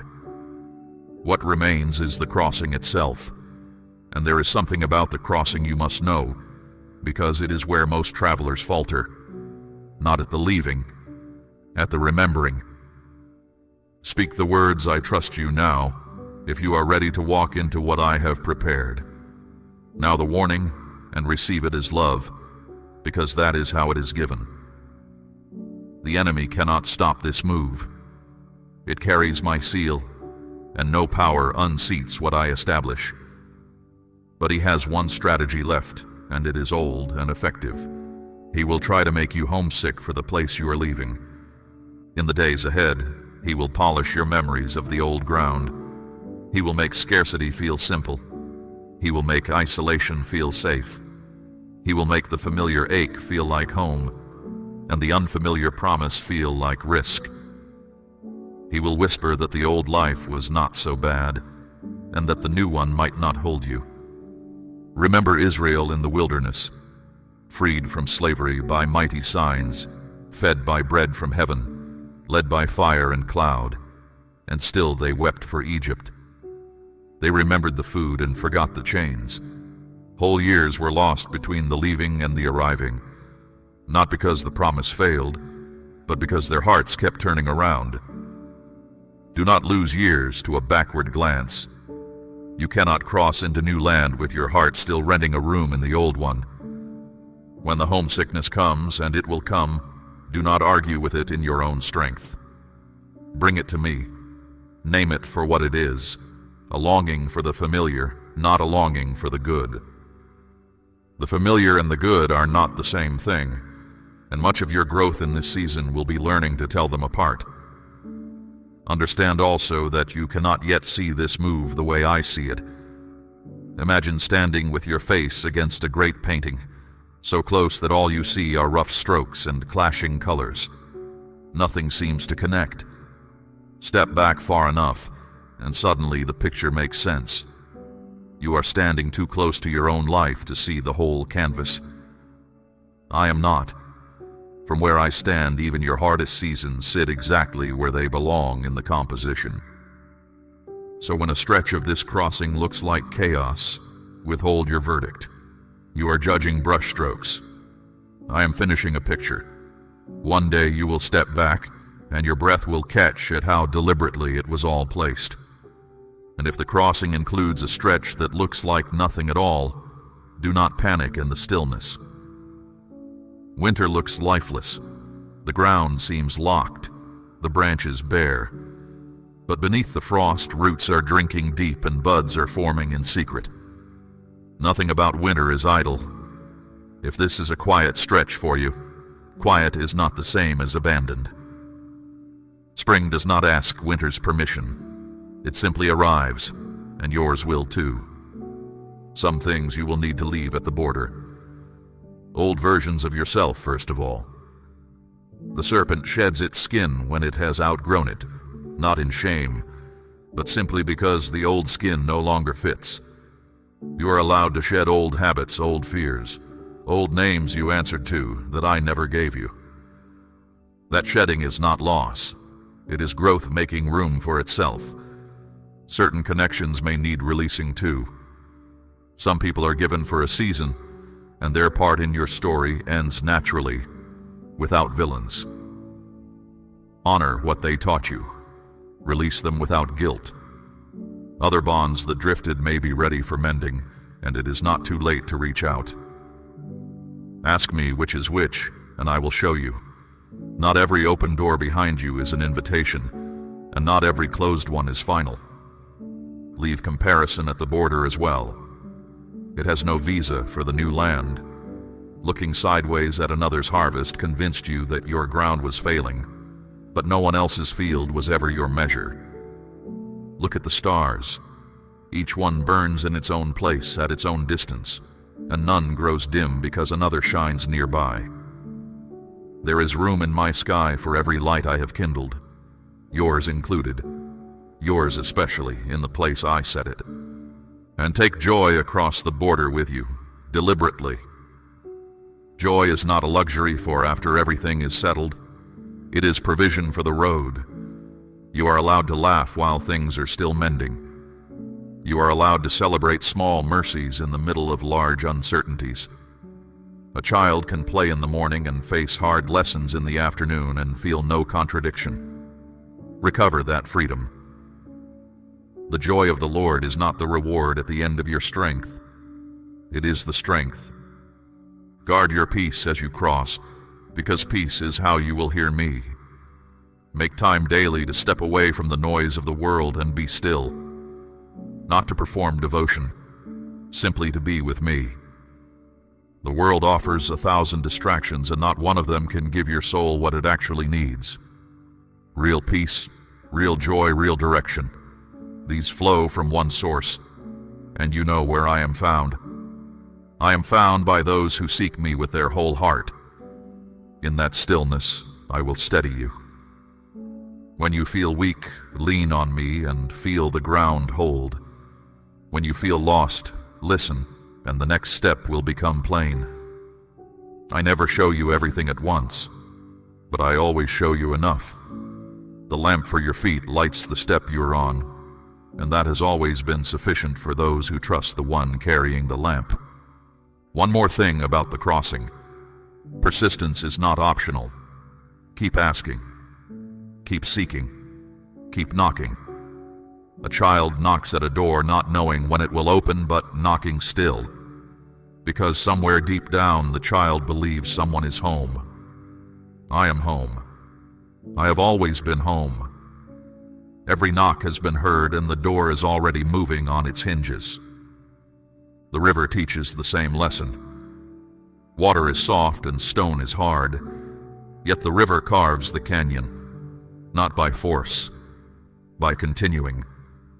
Your quiet refusal to give up year after year has been carving a course for your future that nothing can now redirect. You could not see the shaping. It was happening all the same. So cross without turning. Shed what is finished. Carry joy and peace. Knock until it opens. The old land has no more claim on you, and the new land is nearer than it has ever been. Before I seal this word over you, let me speak about rest, because you will need it in the new land. You have treated rest like a wage, something to be earned after everything is finished. But with me, nothing is ever fully finished, and so you have never fully rested. That ends now. Rest was never payment. It was provision, offered before you asked. Real rest is more than a body lying down. It is a mind that stops bracing. It is the part of you that never stops watching finally going off duty, because it trusts the one keeping watch. Come to me, all you who are weary and carrying heavy loads, and I will give you rest. That invitation has stood open your whole life. Walk through it. Learn also to guard what I am restoring. You are allowed to decline what drains you, even good things, even things others expect of you. A well that is never allowed to refill serves no one, no matter how generous its intentions. Boundaries are not selfishness. They are stewardship of a life I am rebuilding. Let yourself be poured into for a while, instead of always being the one pouring. Be patient with your healing too. It will not arrive all at once. It comes in small, quiet moments. A deep breath here, an honest conversation there. A morning when you forgive yourself for something you have held against your own heart for far too long. And know this about broken places. A bone, set well and given time, mends strongest at the very line where it broke. What broke you does not get to define you. Under my care, it becomes the toughest part of your frame. If there are dreams you set aside years ago, go back for them. Life got busy, duties piled up, and somewhere along the way you decided it was too late. It is not too late. Dreams I plant do not expire. They wait quietly, like seed in a storehouse, keeping their life until the sower returns. Many have begun their most important work in the late chapters, after false starts and detours that turned out to be schooling. Your path is not broken because it took longer. It is simply yours. Do not be surprised if honesty feels unfamiliar at first, like a language you once knew and stopped speaking. Practice it in small measures with the trustworthy few I place beside you. Speak one true thing about your struggle, and notice how the weight of it divides when it is shared. What was carried alone in darkness grows heavy. What is carried together in the light grows lighter, and often in the sharing it begins to heal. And remember your own record. You have come through every hard day you have ever faced. Every heartbreak, every disappointment, every moment you were certain you could not get through, you got through. That endurance was built one hard day at a time, and it lives in you permanently now. Whatever tomorrow brings, you will meet it as someone with proof. Now, my child, stand up on the inside, because it is time to seal the move. I have declared my part. Heaven waits to hear yours. Speak these words with me out loud if you can, in a whisper if you must. Your voice sets your agreement into the record. Say this: Father, I receive the 7 movements you have declared over my life. I am leaving scarcity, and I will dwell in abundance. I am leaving rejection, and I will dwell in acceptance. I am leaving confusion, and I will dwell in clarity. I am leaving sickness, and I will dwell in health. I am leaving isolation, and I will dwell in connection. I am leaving hiddenness, and I will step into the light you appointed. I am leaving delay, and I will walk in my destiny. Say this also: I will not turn back. I will not rebuild what you have torn down. I will not answer when the old life calls my name. Where I have been is not where I am going. Thank you, Father, for not leaving me where you found me. I am moving, starting now, in your name. Amen. It is recorded. The agreement is sealed, and what has been sealed in heaven will unfold on the earth. You did not stumble into this moment. I appointed it, and I appointed you to hear every word of it before this day ended. So let me tell you what your days will look like now. You will wake with purpose where you used to wake with dread. Not every morning, not all at once, but more and more, like light strengthening toward noon. You will catch yourself hoping and no longer feel foolish for it. You will give from overflow instead of scraping from lack. You will be known instead of merely seen. And you will look at your life one day soon and realize you no longer recognize the person who once lived in the old land. You will thank me for that, and I will rejoice with you. When blessings come, and they are coming, share them. Feed the hungry. Comfort the grieving. Refresh the weary with the same kindness that refreshed you. Generosity is how blessing keeps breathing. Held too tightly, it goes still. Passed along, it multiplies in the passing, and returns to you carrying more than it left with. And stay near to me, not out of fear that I will leave, for I will never leave you nor forsake you. Stay near because nearness is the point. The movements, the abundance, the healing, the destiny. All of it is scaffolding around one treasure, and the treasure is this: you, walking with me, unashamed and unafraid, the way it was always meant to be. Now let these final words settle over you like evening light. You are loved beyond measure, by decision, not by mood. You are held through every storm, guided through every unknown, and never, not for one moment, forgotten. The best part of your story has not happened yet. I know because I am the one writing it, and my endings do not disappoint. Go now in peace. Walk forward in faith. When the wind rises, remember the tree by the river. When the ground feels strange, remember whose hand planted you there. And when you finally stand in the fullness of the place I prepared, remember this day, the day you heard the word and believed it, and the moving of your life began. You are not who you were. You are not where you were.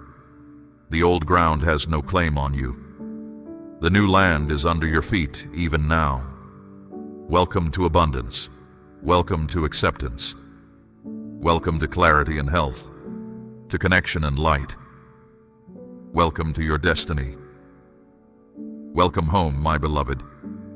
Declare I receive it all, and let your amen rise if you believe this word was sent for you today.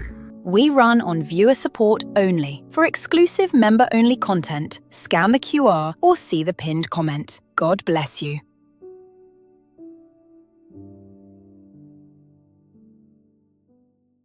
Do not turn away from this hour. What is reaching you now did not arrive by chance, and it is not one more noise in a loud day. I am your God, and I am the one speaking. Hear me before anything else happens. Something is moving toward you. It is close. It is not a vague shadow you can push to the back of your mind, and it is not sitting far off in some distant year. It is near enough that I am speaking now instead of later. I would not lift my voice like this over something small. I am not telling you this to frighten you. Fear has never been the way I lead. But a person who has been warned walks through a door differently than a person who walks in blind. You are being warned. Take that as kindness, because kindness is exactly what it is. You felt something today, a tightness you could not name, a moment where the room seemed to hold still and you told yourself it was nothing. It was not nothing. That awareness was mine, set in you on purpose, and you were right to notice it. You have learned to talk yourself out of that feeling. You call it nerves. You call it too much thinking. You were taught to push past the quiet in you and keep moving because stopping feels like weakness to you. Today I'm asking you to stop, not for long. Just long enough to hear me. Long ago I woke a man in the night while a young child slept close by. I told him to rise and go, and I did not explain the whole picture to him. He did not argue with me. He did not wait for morning to weigh it out. He got up in the dark, and because he got up, the one he was guarding lived. That is how I often move. I speak before the harm, not after it. I give the instruction while there is still time to follow it. And the warning almost always sounds smaller than the thing it is protecting you from. That is why so many set it aside and keep walking. I am not putting a riddle in front of you. I am telling you plainly that in the space just ahead of you, there is a moment that will ask something of you. It may come as a decision. It may come as a conversation. It may come as one sentence you are tempted to speak. How you meet it will matter more than you know. You have already been through hard seasons. You know what it is to be handled roughly by life. So hear me clearly. This is not that. I am not bringing punishment to your door. I am bringing you understanding ahead of time so that you are not standing in the middle of something before you know what it is. You are not being set up to fail. I do not lay traps for the ones I love. What is ahead is not a test I built to catch you out. It is a place in the road where the ground is uneven, and I have chosen to walk it beside you rather than leave you to walk it alone. I know how tired you are. That is part of why I am speaking now. Weariness dulls the ear. When someone has been carrying weight for a long stretch of road, they stop listening closely and start moving out of habit. Habit is exactly what will fail you in the hour ahead. So let me sharpen you, not with alarm, with attention. Slow your breathing, let your shoulders come down. Let the noise in your head settle until you can hear the one voice underneath all of it. That voice has been with you longer than any other, and it has never once lied to you. There is something else you need to understand. This warning is not only about avoiding harm. There is something good already growing in your life right now. It is young.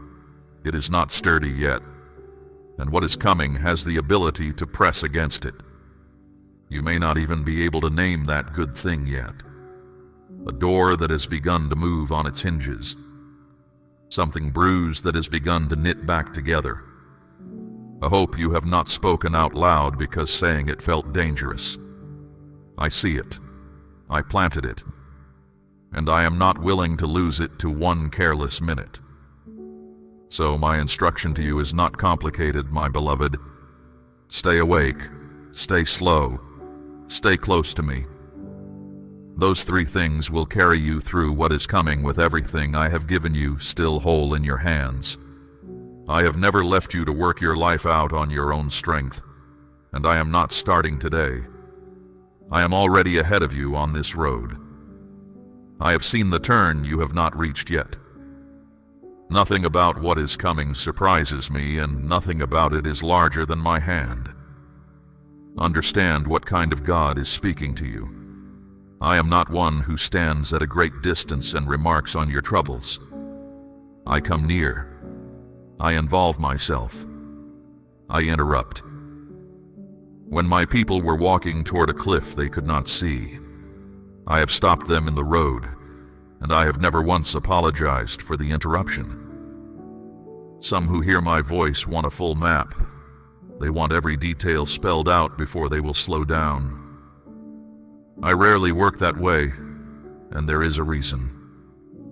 If I gave you the whole picture, you would lean on the picture. I want you leaning on me. So I give you enough light for the next step, and I ask you to trust the hand holding the lamp. Right now, in the quiet of this moment, let something in you agree with me. Not with your mind first, with your spirit. Let the part of you that has always known my voice say yes before your reasoning catches up. That agreement is the doorway through which everything else I have to say will come. Say amen out loud if you believe my voice is reaching you right now. Now let me tell you what to look for, because you are expecting the wrong shape. You are bracing for something loud. You are picturing a disaster with a clear announcement in front of it. That is not usually how trouble arrives. Real danger rarely knocks. It walks in, wearing ordinary clothes, at an ordinary hour, in the middle of an ordinary conversation. What is coming toward you will look normal. It may even look good. It may look like relief, or like an answer, or like a door finally opening after a long stretch of closed ones. That is what makes it difficult. You have been waiting so long for something to open that you may not stop to ask who is holding the handle. Hear a story from my own record because I want you to see this clearly. When my people crossed into the land I promised them, a group came to meet them. Their sandals were worn through. Their bread was dry and crumbling. Their clothing hung in patches. They said they had traveled from a country far away, and everything about them supported the claim. My people looked at the worn sandals. They looked at the old bread. It all made sense to their eyes.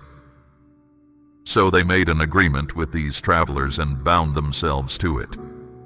And my word records the reason it went wrong in one short line. They did not ask me. That is the whole of it. They did not ask me. Not because they were rebellious. Not because they hated me. Because the evidence looked so obvious that asking felt unnecessary. The sandals were worn. What more was there to know? The neighbors were not from far away at all. They lived a short walk from the camp. The worn sandals were a costume. And my people carried that agreement for generations because of a minute they did not think to bring to me. I am telling you this because in the hour ahead, something is going to look obvious to you.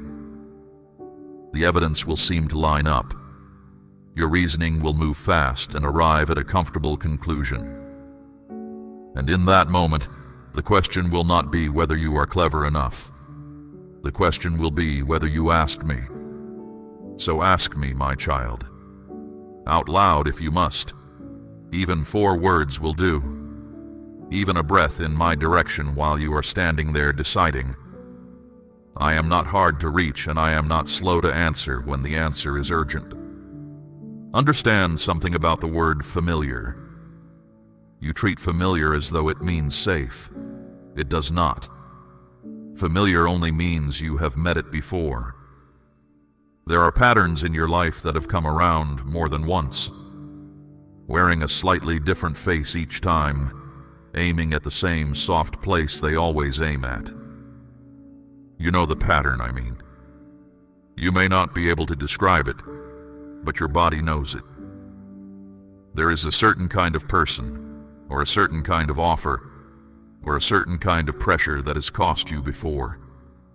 It is circling back, not to finish you, to find out if you have changed. You have changed. That is the part you keep forgetting.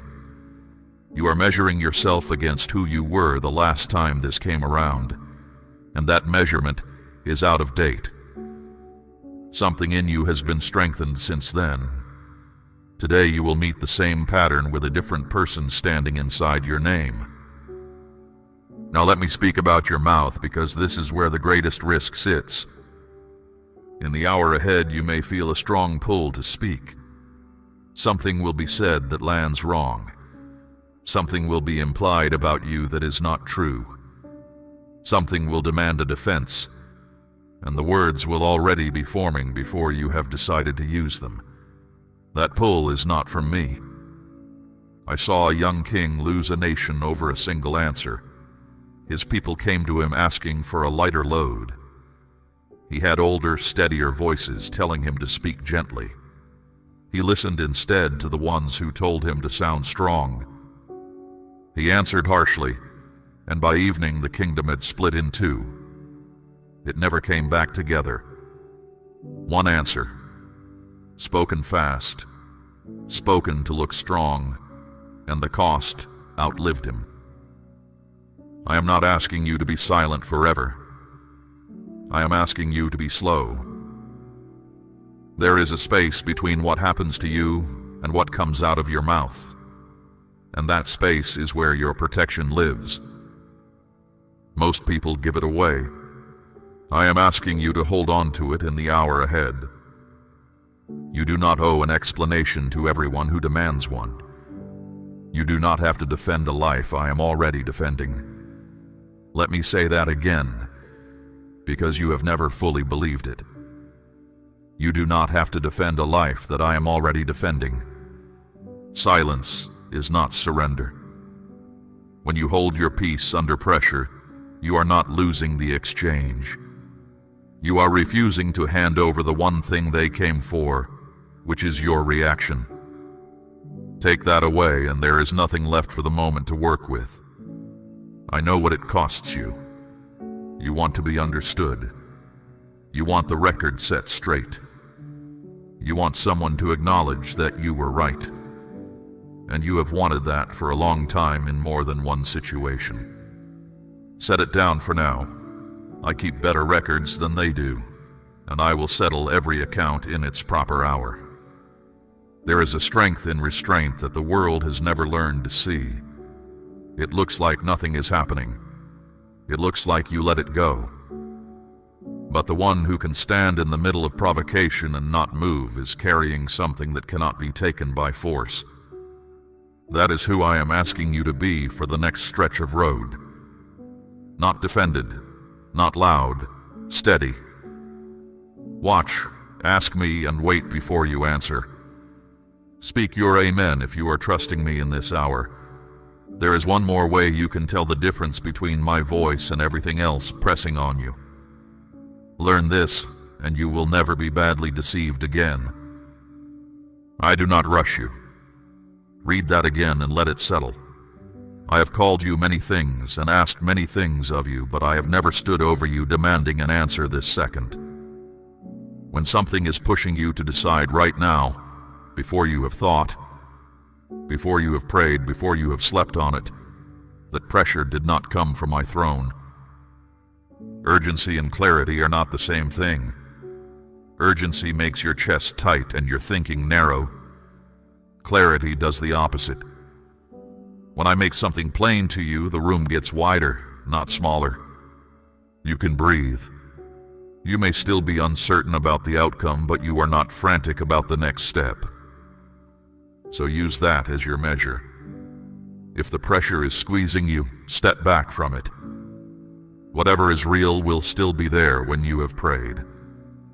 Anything that cannot survive one honest pause was never meant for your hands. My child, I am asking you to place a portion of what you have, something of real weight, upon the altar of this work, as gold laid on the scales of this calling. Let it be a seed sown into deep water, an offering set on stone, not held back in fear. This is proof that your trust rests in my hand to provide, and that your heart no longer clings to lack. What you release in faith does not leave your life. It moves ahead of you into the harvest I am preparing. Now let me show you how I actually speak, because you have been listening for the wrong volume. There was a prophet of mine who ran until he could not run anymore, and then he asked to die. He was worn down to the bone. I brought him to a mountain and told him to stand there because I was going to pass by. A wind came first, strong enough to break rock. I was not in the wind. Then the ground shook underneath him. I was not in the earthquake. Then fire came through. I was not in the fire. And after all of it, when everything loud had exhausted itself, there was a low whisper. That was me. He had to cover his face to hear it. Think about that. The most dramatic display he had ever witnessed was the part where I was not speaking. The whisper was where I was. That is what is happening in you. You have been waiting for me to arrive with force, and while you were waiting for the earthquake, I have been speaking underneath your ribs in a voice so quiet you keep dismissing it. The signal you have been ignoring is the one you have been asking for. I want you to notice something about how I built you. There is a knowing in you that runs ahead of your reasoning. Your mind puts things together with evidence and argument. Your spirit does not need the argument. It arrives first, and it arrives without proof, and it is right far more often than you allow it to be. When those two disagree, you almost always side with your mind. You do it because your mind can explain itself and your spirit cannot. But an explanation is not the same as truth. Your mind can build a reasonable case for a thing that will cost you dearly.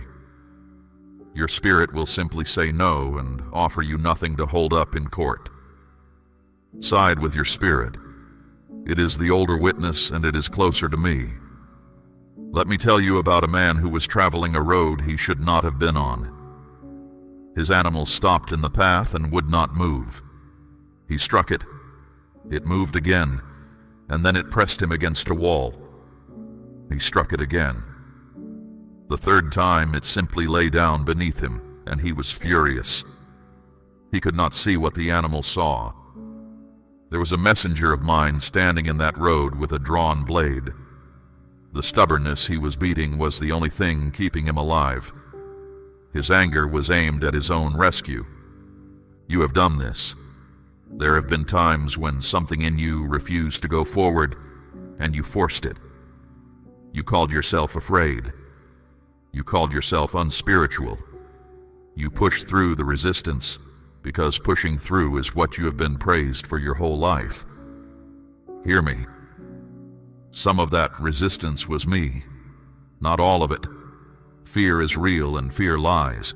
But there is a difference between the fear that shrinks your world and the quiet refusal that plants its feet. And by now you have felt both often enough to tell them apart. In the hour ahead, if something in you plants its feet, do not beat it into motion. Stop.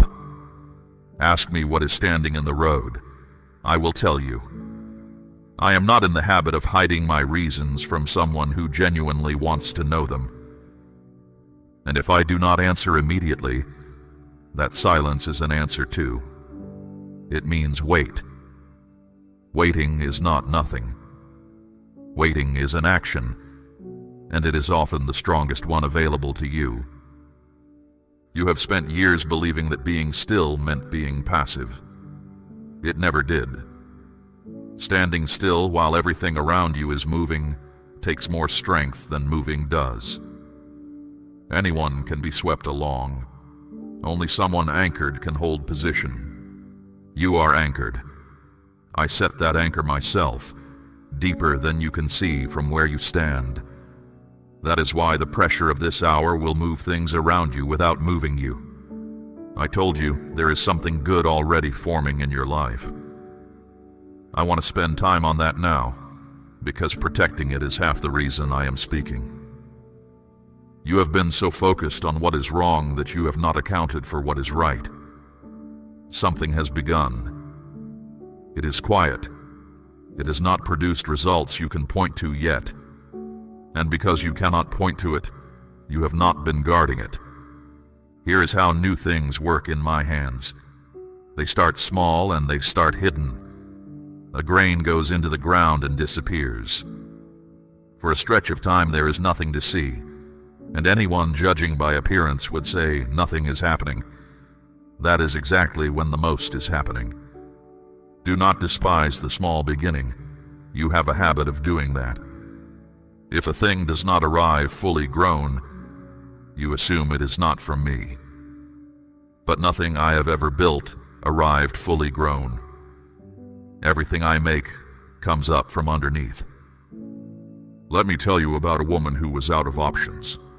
Her household was in debt and the collectors were coming for the two people she loved most. She had nothing left in the house but a single small jar with a little oil in it. I told her through my profit to borrow every empty vessel she could find. Not a few. Every one.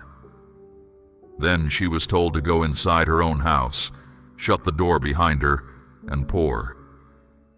Notice the door. She was told to shut it. What happened next was not for the street to see. She poured from that small jar and it kept pouring, vessel after vessel, until there were no more empty containers left to fill. The oil stopped only when the room ran out of room. Then the debt was paid and the two she loved were kept. I want you to see two things in that. The first is that the amount in her hand was never the limit. The limit was how many empty vessels she was willing to gather.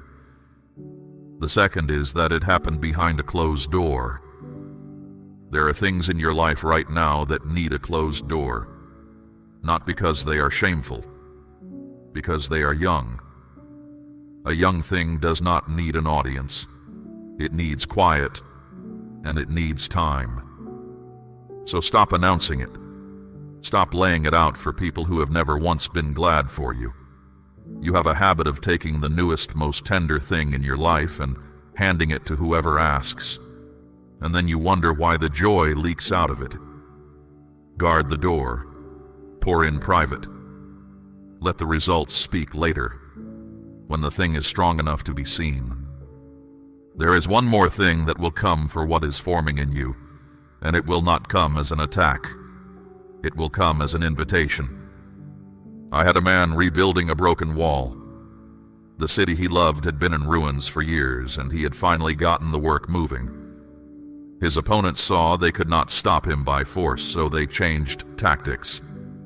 They sent him a friendly message. Come down and meet us on the plain. Let us talk. Just a conversation. 4 times they asked. 4 times he sent back the same answer. I am doing a great work and I cannot come down. He was not being rude, he was being accurate.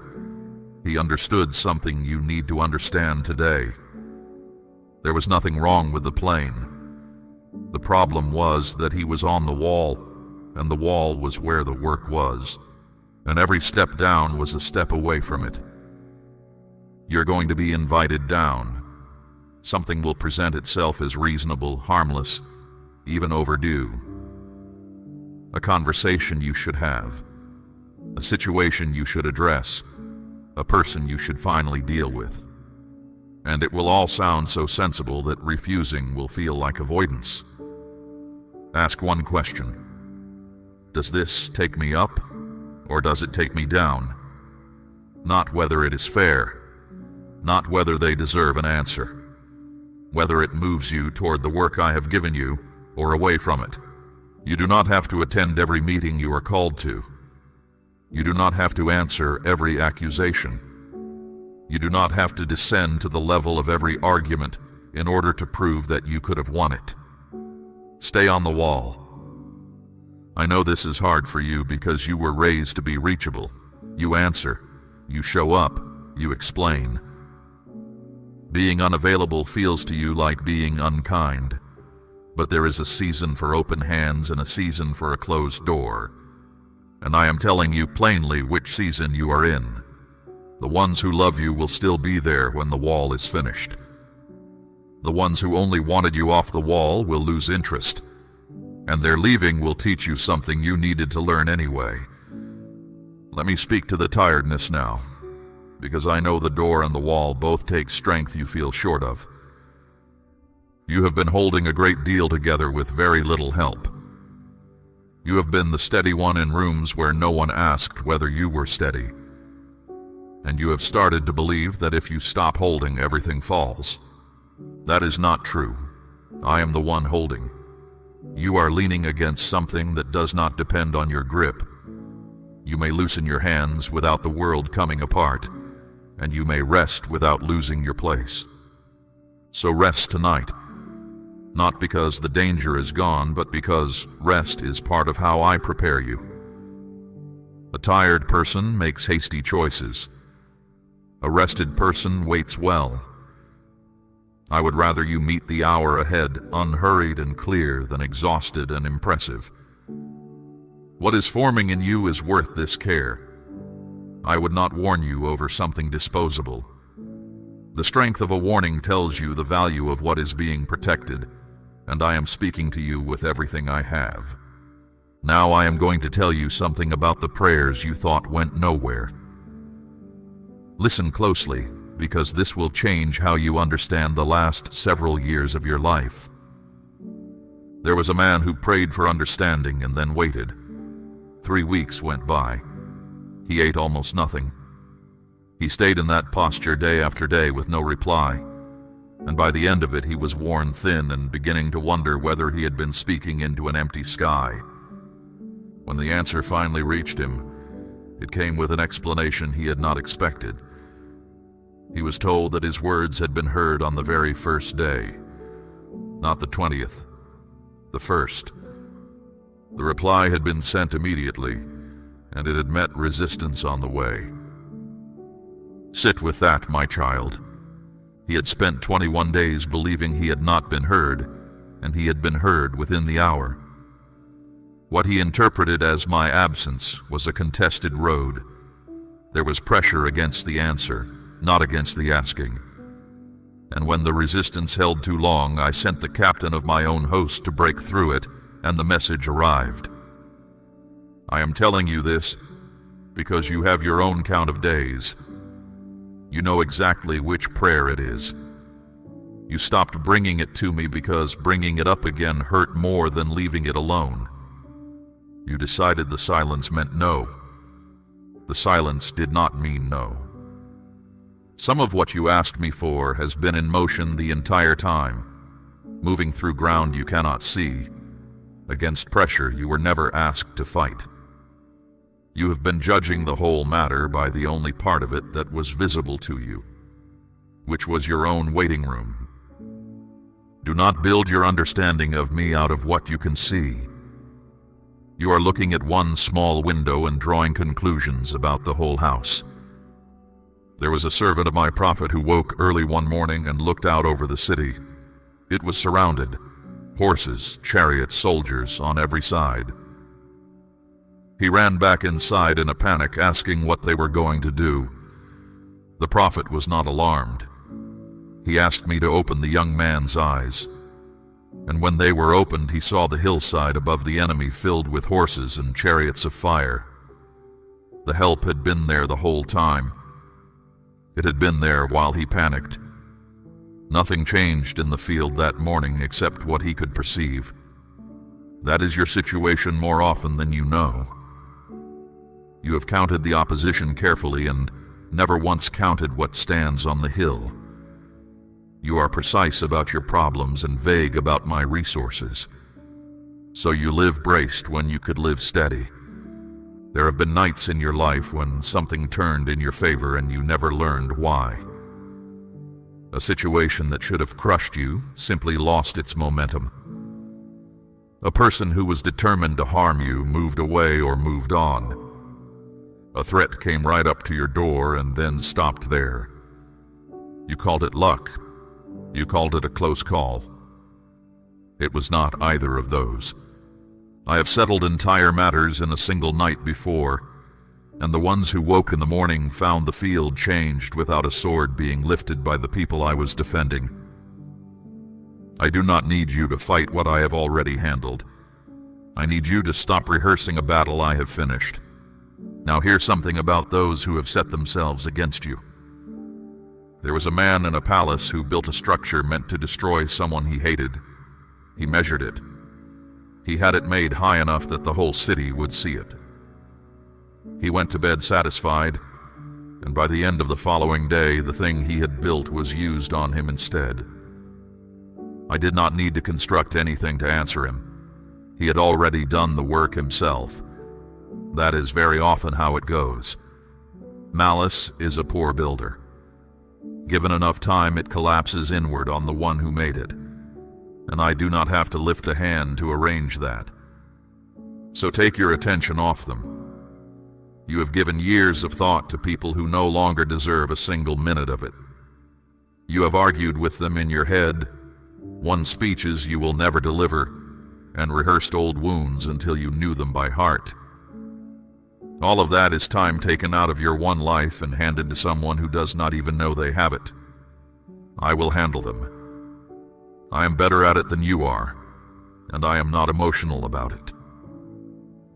And there is something else, harder to hear but truer than anything you have believed about your past. What was aimed at your harm has not stayed harmful. I have taken more than one act of cruelty and made it the exact door through which the person walked into their purpose. Think of the young man sold by his own household and carried to a foreign country in chains. Years later, he stood in front of the same people with power to end them, and he told them plainly that what they intended for harm, I intended for good. He did not pretend it was not cruel. He named it as cruelty and then told them what I had done with it. I am not asking you to call your wounds a blessing. They were not. I am telling you that I am able to take what was done to you and set it to work for a purpose those people never imagined and would not have chosen. That is not the same as excusing them. It is bigger than that. So stand where you are and stop carrying the weight of your own defense. The road ahead of you has been walked already by me. The resistance you cannot see is being handled by hands stronger than yours. And the hour that is coming has no power to take from you what I have decided to keep. Let your amen be heard if your faith is still standing. Now let me tell you what happens on the other side of this hour, because there is another side and you will reach it. The pressure will ease. The thing that was approaching will pass through or pass by, and the air around you will change. You will notice it in your body before you notice it in your thinking. Something in your chest will loosen, and you will realize you have been braced for days. That is when I need you to be careful, and this is the part most people miss entirely. They hold steady through the difficulty and then let go completely the moment it lifts. They guard the gate all night and leave it open at dawn. Two things will come for you after this passes. I want you to know both of them by name before they arrive. The first is second thought. You will begin to wonder whether you handled it correctly. You will replay the moment and find angles you did not consider. You will ask whether you were too cautious, whether you missed an opportunity, whether the whole warning was your own imagination working over time. Understand where that comes from. It is not from me. I do not bring you through something with clarity and then hand you confusion about it afterward. When I correct you plainly, and you know exactly what I mean. What arrives as a fog of doubt over a decision you made in obedience did not come from my throne. You handled it. Let that be finished. The second thing is stranger, and it catches people who are otherwise strong. You will feel a pull back toward the very thing you stepped away from. It will not feel like rebellion. It will feel like curiosity. A small wondering about what would have happened. A quiet sense that maybe you were too harsh. Maybe there was more there. Maybe you should reach out one more time just to see. That pull is the oldest trick there is, and it works because it does not feel like danger. It feels like an open question. I brought a whole people out of a land that had ground them down for generations. Within weeks they were talking about the food. They remembered cucumbers and melons and onions and garlic. They spoke about that place with something close to longing, and they had wept there their entire lives. That is what familiarity does to memory. It edits, it keeps the taste and deletes the chains. So when your mind starts serving up a warm version of something that cost you dearly, know what is happening. You are not remembering. You are being recruited. Do not go back, my beloved. What you stepped away from was not a mistake to correct. It was a door closed on purpose, and I closed it with you. Now hear the good part, because I did not bring you through a narrow place just to leave you standing in it. When you refuse something that was not yours, a space opens. You will feel that space, and you will not like it at first. Emptiness makes you nervous. You are used to full hands, even when what filled them was hurting you, and an open space feels like a problem to solve. It is not a problem, my child. It is a room I am preparing. So do not rush to fill it. This is my clearest instruction for the days just ahead. Do not take the first thing that presents itself simply because standing in an open room is uncomfortable. What is coming to fill that space is better than what left it, and it is not in a hurry because it does not need to be. Let me be specific about what I am moving toward you.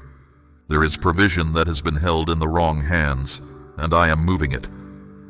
Not because those hands are being punished, though some are, but because it was never theirs to hold. What was stored up in places that do not honor me has a way of coming loose, and I know precisely where it is going.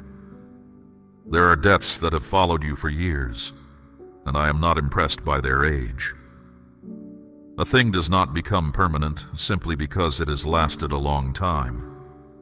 What has been draining you month after month is going to stop draining you, and you will notice the quiet where the pressure used to be. There is a weariness in your body that no amount of sleep has touched. I am dealing with that. Strength is going to return in a way you cannot account for by anything you did differently.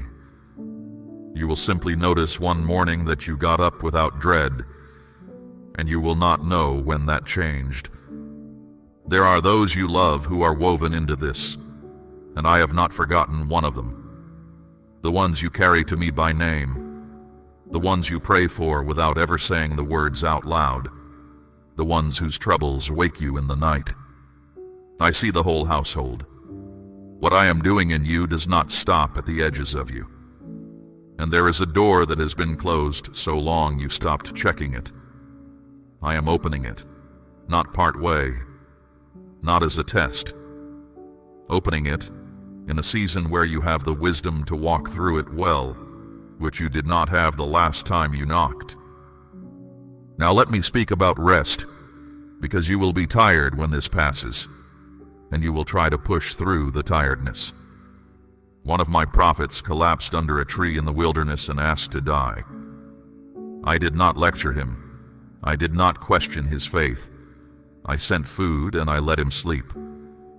Then I woke him, gave him more, and let him sleep again. Only after that did I speak to him about the road ahead, and it was a long road and he walked it. That is how I restore someone, not with a speech, with bread and sleep and time. So when this pressure lifts, eat something and rest and let me handle the rest of it. You are not lazy for needing that. You are a living thing and living things recover. I am not finished with you. This hour is not the summit of your life. It is a narrow section of a much longer road, and what you learn passing through it will serve you for years. There is a reason this is happening now, and it is larger than the hour itself. I want you to understand it before I finish. You are being sharpened for something. The awareness I am asking of you today is not a one-time requirement for one difficult afternoon. It is a skill, and I am teaching it to you now because you are going to need it later, in a season where more depends on your judgment than depends on it today. There was a boy who slept in my house as a servant. He heard a voice in the night and assumed it was the old man he worked for. He got up, went to him, and was sent back to bed. It happened again and again. 3 times he heard me, and 3 times he ran to a human being. He was not stubborn. He simply did not know the sound of my voice yet, and no one had taught him. Finally, the old man understood what was happening and told the boy what to say. So when I called the 4th time, the boy answered, "Speak, for I am listening." From that night forward, he never mistook me for anyone else, and he heard me for the rest of his long life. Everyone who hears me clearly was once someone who did not. There was a stretch of years where you were running to the wrong doors with my voice in your ears. Those years were not wasted. That was how you learned the difference. And today, when I speak, you know. You may argue with it, but you know. I want to show you one more thing, because it tells you what kind of God has been arranging your steps. There was a man praying on a rooftop in the middle of the day, and I gave him something to see that unsettled everything he had been taught. At the same hour, in another town, a foreign officer who had never belonged to my people was also praying, and I spoke to him too. Neither knew about the other. Then I moved them toward each other. Messengers on the road, an invitation, a house full of people waiting. And when the two finally stood face to face, the man from the rooftop said the thing I had brought him there to understand, that I show no partiality, that there is no one outside the reach of what I am doing. 2 people, 2 separate roads, one intention holding both ends. That is how I work, and that is how you came to be hearing my voice on this particular day. You have wondered whether you count, whether the general goodness you believe about me applies to your specific life, in your specific circumstances, with your specific history. It does. There is no category of person I attend to more carefully than you. There is no line you fell behind. And here is what I am doing with the discernment I am building in you. I am not making you cautious. I am making you useful. There was a moment in one of my prophets' lives where he stood in my presence and heard me ask a question aloud. Whom shall I send? Who will go for us? He was not chosen for being flawless. He had just admitted he was not. He answered anyway. Here I am, send me. That question is still being asked, and you are in the room when it is asked.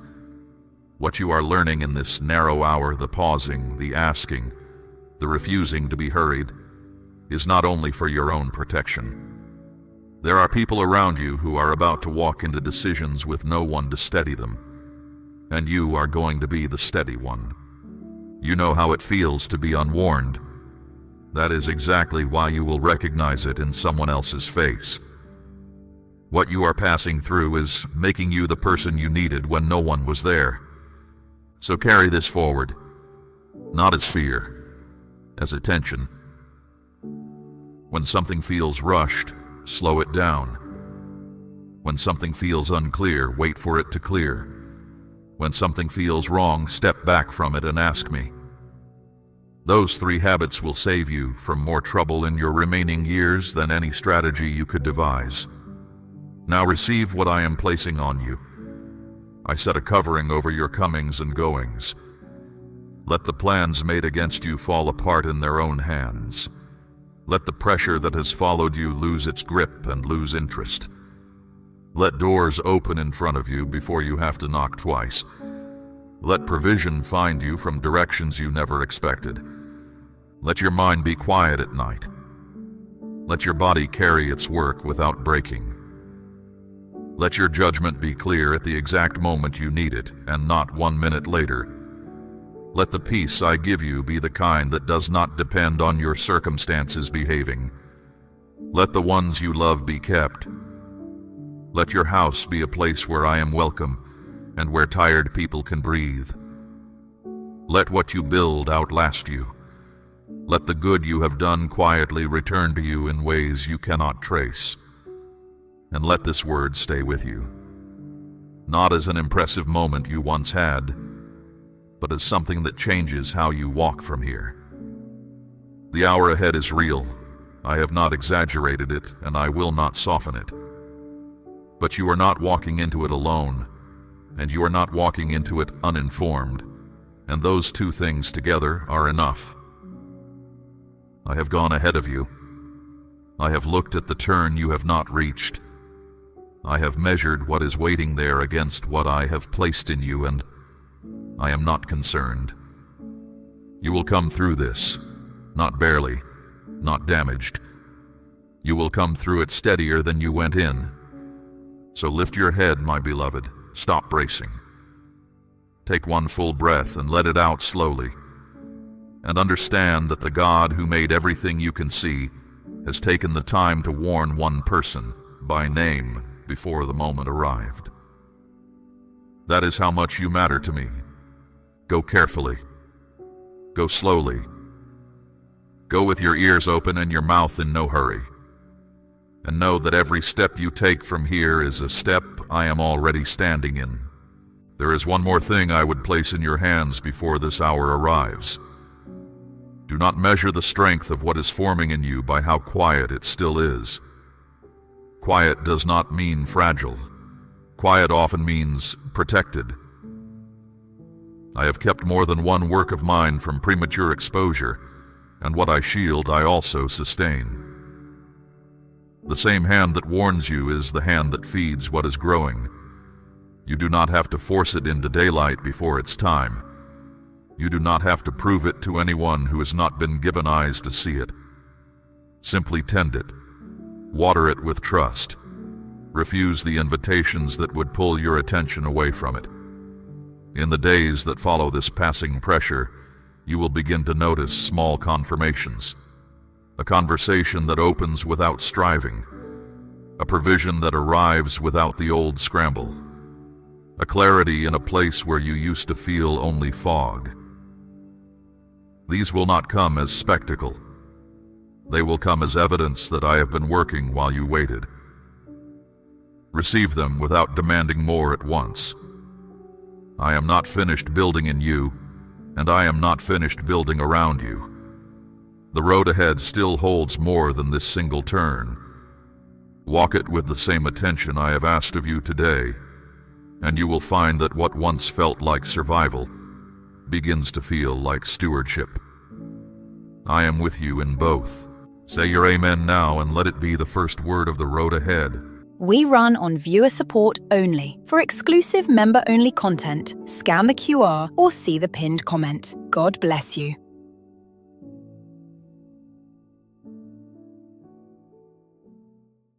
Something stirred in you the moment this message found you. You did not seek it out by accident. I brought it to your attention because there are things I have been waiting to say to you. Things that have been forming in the deep places long before you could hear them. This is not a coincidence. This is a moment I arranged for you, in this hour, in this particular season of your life. And I need you to stop, to settle your spirit, and to listen closely, because what I am about to speak to you is not ordinary.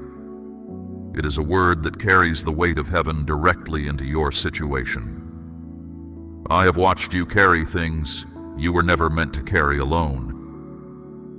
I have seen you move through your days with a quiet ache in your chest, the kind that does not announce itself loudly, but sits with you from morning to night. You have held it together for the sake of those around you. You have smiled when your heart was not smiling. You have kept pressing forward even when you wondered if forward was still a direction available to you. I have seen all of it, every single moment. And I tell you now, with the full certainty of who I am, None of it has gone unnoticed. There is a miracle that belongs to you. It has your name woven into it. It was prepared before you ever walked into the hardest seasons of your life, and nothing that has happened, not a single loss, not a single closed door, not a single night when you lay awake wondering if I was still near, has changed what I have designated for you. But hear me carefully. What belongs to you is also being contested. There are forces of doubt and weariness pressing against your spirit, trying to convince you that your season has already passed, that you waited too long, that the window has closed. Those forces are lying to you. Do not receive their words. Listen closely now. The opposition you have felt is not proof that you are forgotten. It is proof that what I have placed inside your story is worth fighting over. The enemy does not bother attacking what has no power. He troubles those who are close to something that could change everything. If you have been feeling an unusual heaviness lately, a kind of pressure you cannot explain, do not read that as a sign of defeat. Read it as a sign that you are very near to a turning point. What has been pressing against you has not been able to move you from your place. You are still standing. You are still here. And that matters more than you know. I am not coming to you today to remind you of what went wrong. I am not here to rehearse your failures or highlight the places where you fell short. Those things hold no interest for me in this moment. What interests me is your future. What captivates my attention is what I am preparing to release into your life, because it is ready. The season of your long preparation is drawing to its close, and the things I have been making ready are beginning to move into position. You will begin to see small signs of this, little confirmations, moments that feel too precise to be random. Receive them. They are not coincidences. They are signals from me that the chapter is turning. I know the nights have been long. I know there have been hours when you lay still in the dark and your thoughts pressed in hard. I know the weight of wondering if your prayers were reaching me at all, if your trust was placing you somewhere foolish, if the ones around you were right when they suggested you had set your expectations too high. My answer to all of that silence is this: I was always there. I was never distant. What felt like silence was not absence. It was the quiet of a craftsman working with full concentration on something that required his most careful attention. That craftsman was me, and what I was working on was for you. So come closer now. Not with fear, not with the worn-down hope of someone who has been disappointed before, but with the steady expectation of someone whose father has proven himself faithful again and again across time. I'm not starting a new promise today. I'm completing one that has always been yours. I'm moving the final pieces into place for a breakthrough that is already written in the purposes I hold for your life.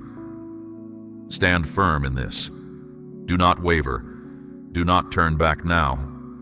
Declare your Amen if you receive this word. I did not bring you to this moment so that you could remain on the outside of the life I designed for you. I have been calling you forward from the very beginning, through every circumstance, through every unexpected turn, through every season that confused you or left you uncertain. Each of those seasons was a hallway leading somewhere. Each closed door protected you from a path that was not built for you. Each delay shielded you from receiving something before you were ready to hold it well. You may not have seen it that way at the time. Most people never do. But looking back from where I stand, it is plain. Every single step brought you here. And here is exactly where the next extraordinary thing begins. You have a resilience in you that you have not fully recognized. You dismiss it because it does not feel like strength from the inside. It feels like just getting through. But I tell you, what looks like Just getting through from where you stand looks like extraordinary endurance from where I stand. I have watched you choose trust when circumstances gave you no logical reason to trust. I have seen you reach for hope when the evidence around you pointed in the opposite direction. That is not weakness. That is a kind of faith that I treasure. And that faith, my child, is not going unrewarded. Stand firm. I am not asking you to manufacture a confidence you do not feel. Rest in who I am. Your moment is arriving. There are voices that have been speaking against your miracle. I want you to understand them clearly, so that you will stop giving them authority over your heart. These voices are not coming from wisdom. They are coming from fear, and they have taken on many forms. Some have spoken through people around you, people who love you but whose own hope has grown thin. They see your situation and they tell you what their own diminished faith can imagine, which is not very much. Their words were not malicious, but they were not mine either. Do not carry them. Some of the loudest opposition has come from within your own thinking. The voice that says it is too late for you. The voice that reminds you of every attempt that did not succeed. The voice that measures your age, your resources, your record of past mistakes and concludes, there is nothing left worth expecting. That voice knows exactly which wounds to press on. It speaks in a tone that sounds almost reasonable, almost like good sense. But it is the oldest lie there is. It told Sarah she was past her season. It told the disciples the tomb was sealed and the story was over. It has always been wrong, and it is wrong about you. I want to name for you the 3 main ways this opposition moves against you, so you can recognize them the moment they appear. The first is the spirit of doubt. It whispers questions designed not to produce answers, but to unsettle your confidence. What if this does not work out this time? What if I am the exception? What if I read this wrong? The moment you hear those questions taking root, push them out with my word. Speak what I have spoken over you. Declare out loud what I have promised. My word in your mouth is the sharpest answer to every whispered doubt. The second is the spirit of impatience. It urges you to stop waiting and take matters into your own hands. It makes the waiting feel like waste. It suggests that if I truly intended to move, I would have moved by now. So it pushes you to grab for solutions that are beneath what I have planned, to settle for something less because something less is available right now. Do not do it. Impatience has cost many people the very thing I was about to give them. They reach for the nearest door and miss the one I was preparing to open. Active faith waits. It prays, it declares, it holds, and it trusts my timing even when my timing feels long. The third is the spirit of comparison. It turns your eyes to others and manufactures grievance. Why did their answer come so quickly? Why is their life moving while mine feels frozen? Comparison is designed to replace gratitude with resentment, and resentment is a weight that closes the hand that should be open to receive. Your path is not anyone else's path. The things I have prepared for you are not transferable. They were shaped for your life, for your specific need, for the precise contours of your purpose on this earth. No one else's blessing can tell you anything about yours. Speak these words aloud now, if you are willing. Say, I trust you with the timing. I trust you with the way.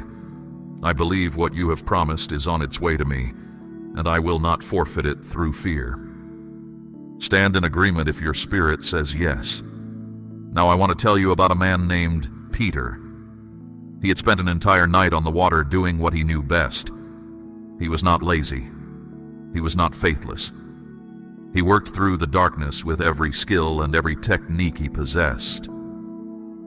and he came to the morning with empty hands. No catch, just exhaustion and the quiet sting of a night that produced nothing. That is a feeling I think you know. The feeling of having put everything you had into something and still coming up short. The effort was real. The weariness was real. But the result was still empty. I came to Peter on the shore, and I gave him an instruction that made no sense from where he was standing. Go back out. Cast your net again. He had already done this. He had done it over and over through the night. But something in him responded. He went back. He did not wait to feel certain. He did not demand that I explain myself first. He simply obeyed in the face of exhaustion and in the face of all previous evidence that said this would not work. And what happened next was so overwhelming that the net could barely contain it. My child, I am standing at the edge of your story today, and I am speaking the same kind of word to you. Not because I am dismissing how tired you are, not because I am unaware of the long nights behind you. I see all of it, but I also see what is in the water just ahead of you. I know what is waiting if you will launch out one more time. The moment you act in trust, even when everything in you says there is no good reason to, is the moment the impossible becomes immediate. Do not hold back now. You are closer than the empty nets make it feel. What I have prepared is real, it is specific, and it is yours. There is something I want you to see about that moment with Peter. He was not asked to perform something extraordinary. He was asked to do the ordinary thing one more time, the same action that had produced nothing all night, but this time in response to my word. That is the whole difference. The action did not change. The posture behind it changed completely. He moved from human effort to obedient trust, and that shift is the one I am inviting you into right now. So go back to the water, my child. Launch out one more time in trust, rather than in striving. The deep water ahead is exactly where I am waiting for you. I want to talk to you about something that may seem simple, but carries more weight than you have realized. I want to talk about your words. The things you say over yourself, over your situation, over your future. Because what comes out of your mouth is not just sound that fades into the air. Your words are seeds.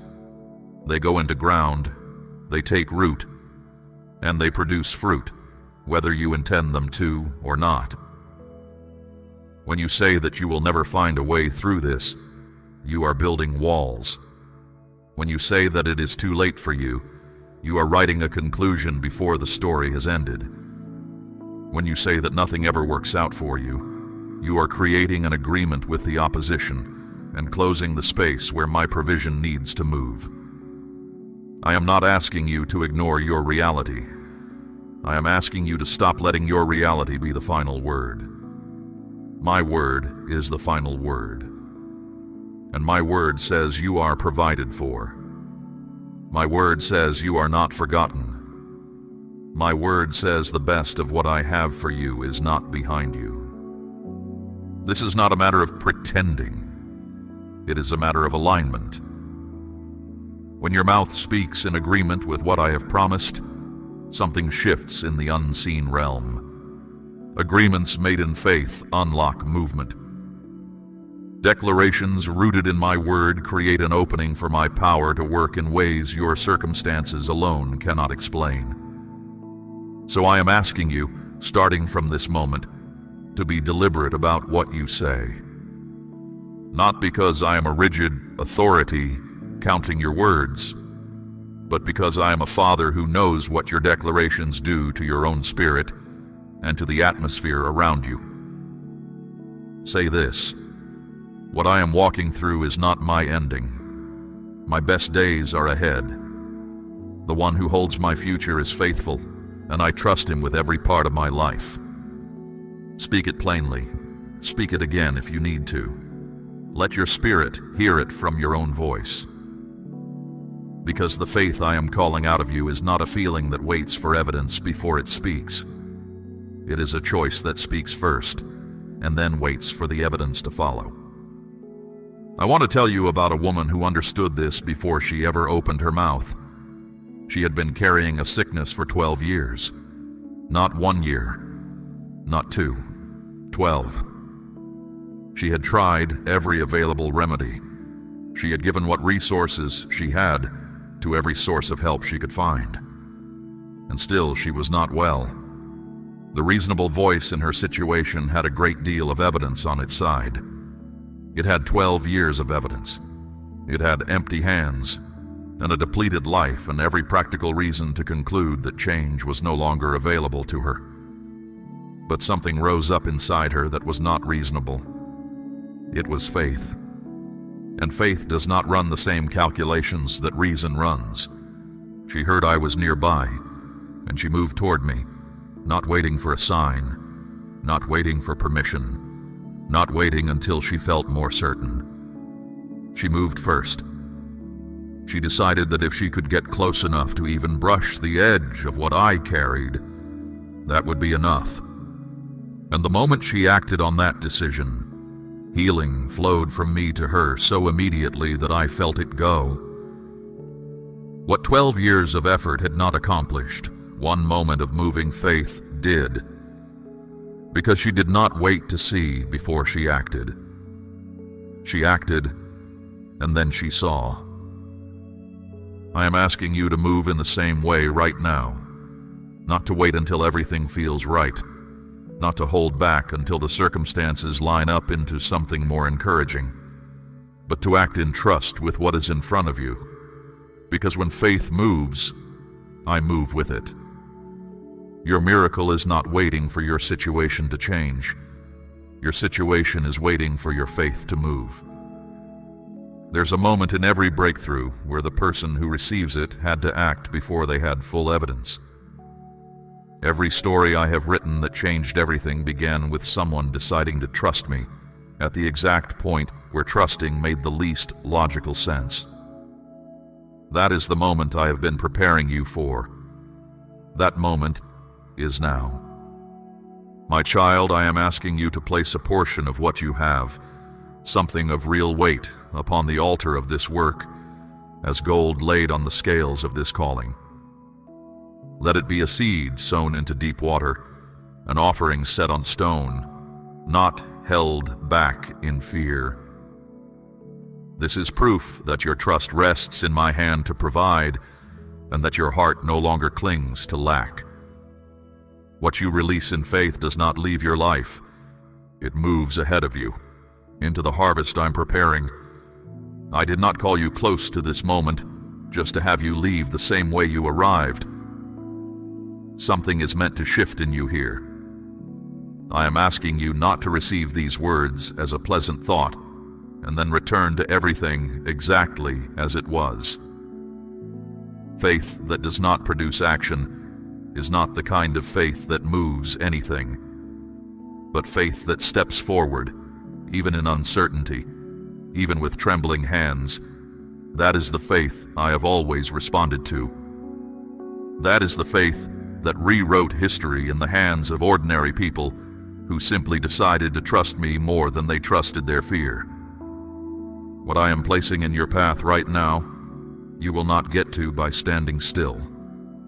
You will get to it by moving, by choosing, by releasing what has held you and reaching toward what I am holding for you. The woman who was healed did not receive her miracle while she was talking herself out of it. She received it while she was moving toward me. Let that be what this moment means for you. Move toward me. Right now. One step.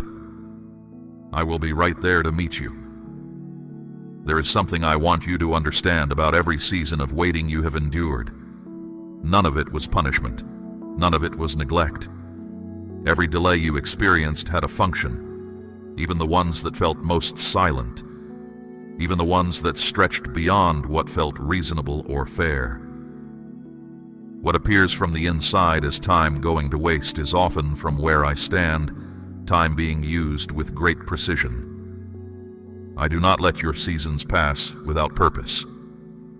I am not a God who marks time carelessly. Abraham and Sarah waited 25 years for a promise I had spoken clearly over their lives. 25 years. Think about what that number means in a human life. Years of holding a word that had no evidence around it. Years of watching time move in the direction that seemed to argue against everything I had said. Every practical voice in their world would have agreed that the moment had passed. Biology agreed, age agreed, reason agreed, but my word did not expire. My word does not expire. And when the moment I had always intended finally came, Sarah laughed with a joy so full she could not contain it. What arrived was not less than what I had promised because of the wait. It was exactly what I had said, and it carried the added weight of having stood through every reason not to believe it. Your wait has not diminished what I have prepared for you. It has deepened it. Every year of faithfulness in the lean season is a year I have taken into account. Every choice to keep trusting when the evidence was thin is something I have not missed. What you are about to receive carries the full measure of everything I intended for you before the waiting began. The delay did not reduce the promise. The delay was preparation for the person who would receive it. I want to tell you about a woman named Hagar, who found herself in a desert with nothing left. The water was gone. Hope had run out. She moved her child away so she would not have to watch what was coming. She had arrived at what felt like the absolute end of her options. And in that place, I opened her eyes, not to something that arrived from outside, but to a well that was already there, already present, that she had not been able to see through her despair. I did not create a new source for her in that moment. I simply opened her eyes to what I had already placed nearby. It was always there. She could not see it until she called out to me. My child, hear me say this carefully. There are things I have already placed near you that your discouragement has kept you from seeing. Sources of provision, doors of possibility, people who are positioned to be part of your breakthrough, things that are already present in the landscape of your life. You have been looking so hard at what is missing that you have not yet seen what is already there. I am asking you to let me open your eyes, not to something coming from far away, but to what I have already quietly prepared and placed within reach. Then there is Job. He knew what it was to lose almost everything that mattered. Everything that gave his life its visible shape seemed to fall away at once. The people around him offered explanations that were wrong, conclusions drawn from a view too small to see what I was doing.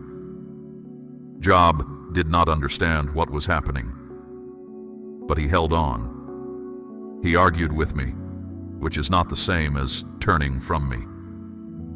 He brought his grief and his confusion to my doorstep and stayed there. And what came after that long season of holding on was a restoration that exceeded what had been. Not a pale echo of his former life, a fuller, richer version. I am the God of restoration. That is not a figure of speech. It is what I do. What you feel you have lost, I am not finished with. Relationships you thought were beyond repair are not beyond my reach. Strength you believe has been permanently depleted is not beyond my renewing. Dreams you set aside because they seem to belong to a younger, less weathered version of yourself are not forgotten. I placed those desires inside you. They did not originate with you. They came from me, which means I have every intention of bringing them to life. The years you consider lost are years I intend to restore with abundance. Every season of waiting is followed by a season of return, and your return is coming. I am already working on the specifics.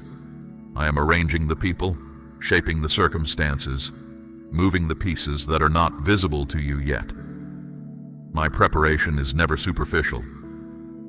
When I work ahead of time on your behalf, I do it with full knowledge of every detail your situation requires. Nothing is being improvised. Everything is being prepared. And when the prepared thing finally meets your prepared heart, what unfolds will be more than you could have mapped out from where you stood during the waiting. You are closer to that meeting point than any previous season of your life.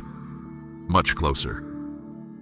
The light that felt so far away is now near enough to warm you. Open yourself to it. Do not contract back into the safety of low expectations. Dare to believe, again, that what I say is true. Not because the evidence has fully arrived, but because I have never once failed to deliver what I have spoken. Hold your expectation open. Let it be wide. I am not in the business of half measures.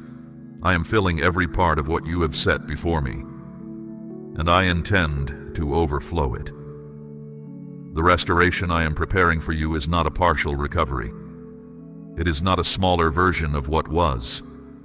It is the full thing, returned and amplified, with the marks of my faithfulness pressed all through it. What I restore to you will not look like a reduced version of what was. It will look like abundance. I need to speak to you about something that may be the heaviest thing you are carrying without fully realizing it. It is the weight of what others have done to you. The wounds that came from people who were supposed to be safe. The betrayals that arrived from directions you never anticipated. The disappointments from those you gave your trust to and who handled it carelessly. You have not talked much about some of these things. They live in the quieter places of you. But I see them.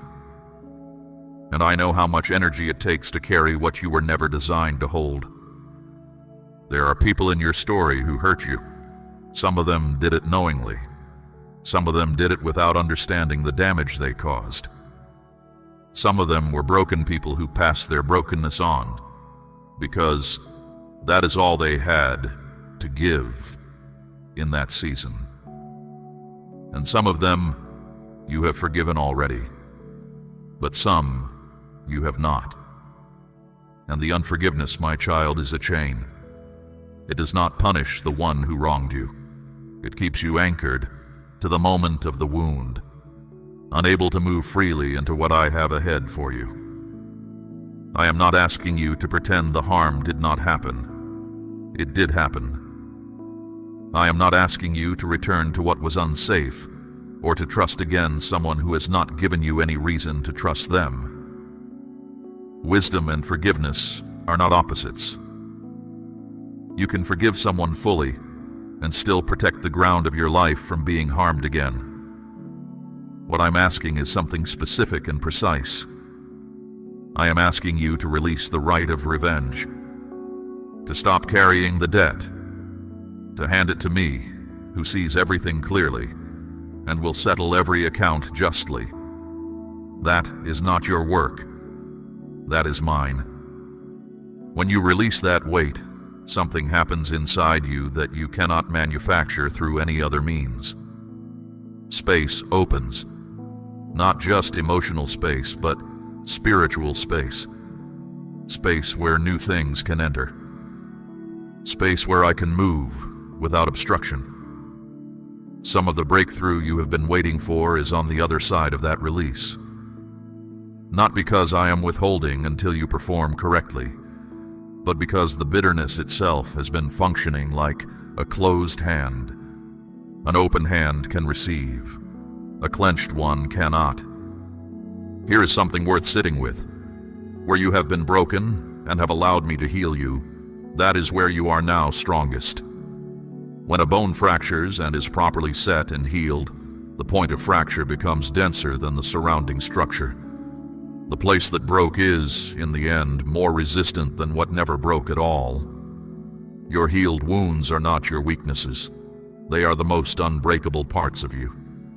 The enemy spent his best effort on those places, and they held. What does that tell you? It tells you that you are more durable than you have given yourself credit for. It tells you that you have already survived what was meant to stop you. I am the God of new beginnings. This is not a title I hold casually. It is the consistent story of every life I have ever worked in. No matter how many times a person has stumbled, no matter how far off course a life has drifted, I am not done writing. Every morning that comes is a statement from me.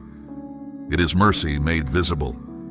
It is a declaration that the story is still open, that today carries possibility that yesterday did not exhaust. You have not run out of new beginnings.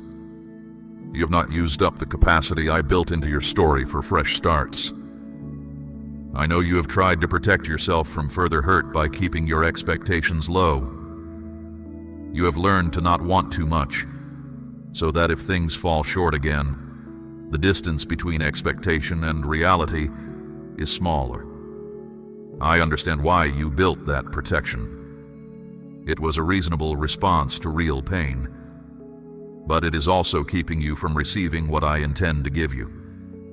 I am asking you to dismantle that protection carefully, not to leave yourself exposed to foolishness, but to open yourself to the possibility that what I am bringing toward you is genuinely good, not a trick, not something that will collapse when you touch it, something real, something lasting, something worthy of your trust.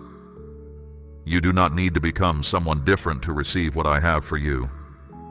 You do not need to perform a version of yourself that is more polished or more certain or more spiritually impressive. I know exactly who you are in your most unguarded moments. I have seen all of it, every stumble, every fear, every quiet moment of doubt. And I chose you fully, not a cleaned-up version of you. The acceptance I extend to you is not conditional on your improvement. It is already complete. Rest in that. Let it settle. You do not need to earn what I am giving. You only need to receive it. Look up now. Lift your gaze from the ground of past losses and the weight of old wounds. What is ahead of you is not defined by what is behind you. I have set your future beyond the reach of your past, and I am inviting you to step into it, unencumbered, free of the chains that have held you in yesterday. Say it aloud now if your heart is ready. Say, I release what held me. I step forward. I receive what is prepared for me.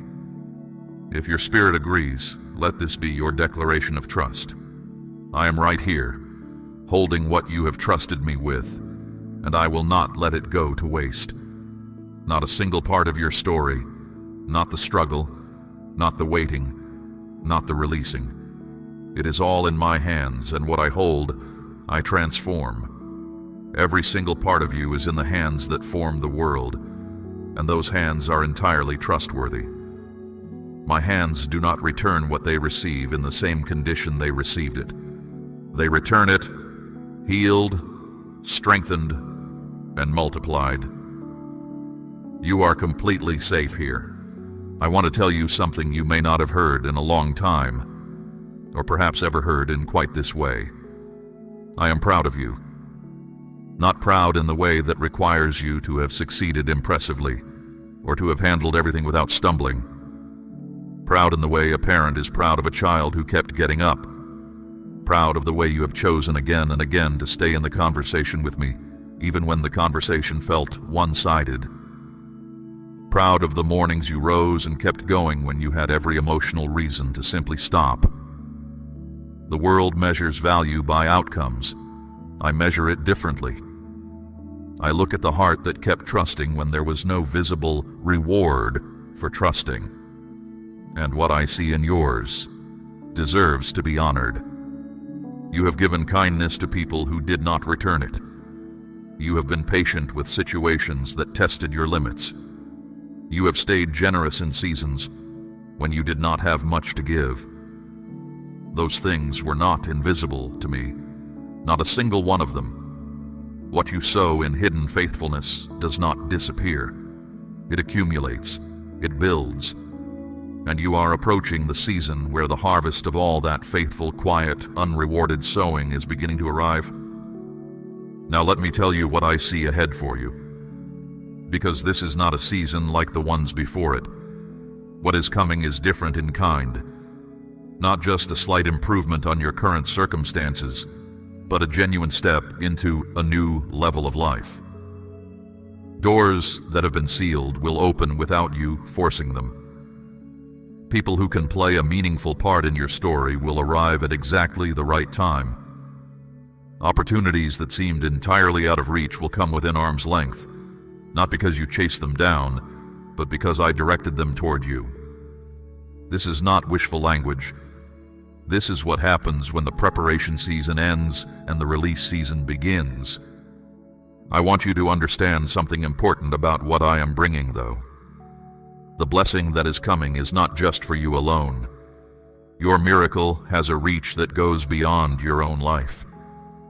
There are people whose faith has grown thin, people who are right on the edge of giving up, people who need to see with their own eyes that I still work, that what I say still comes to pass, that the long wait does not mean I forgot. Your story, when it reaches the other side of this, is going to be that evidence for someone else. Your testimony will do in another person's heart what no persuasive argument can do. It will show them a life, a real one with real difficulties and real waiting, and a real God who is faithful through all of it. That is part of why this breakthrough has been worth the weight of the preparation. It is not just about what changes in your life, as meaningful as that is.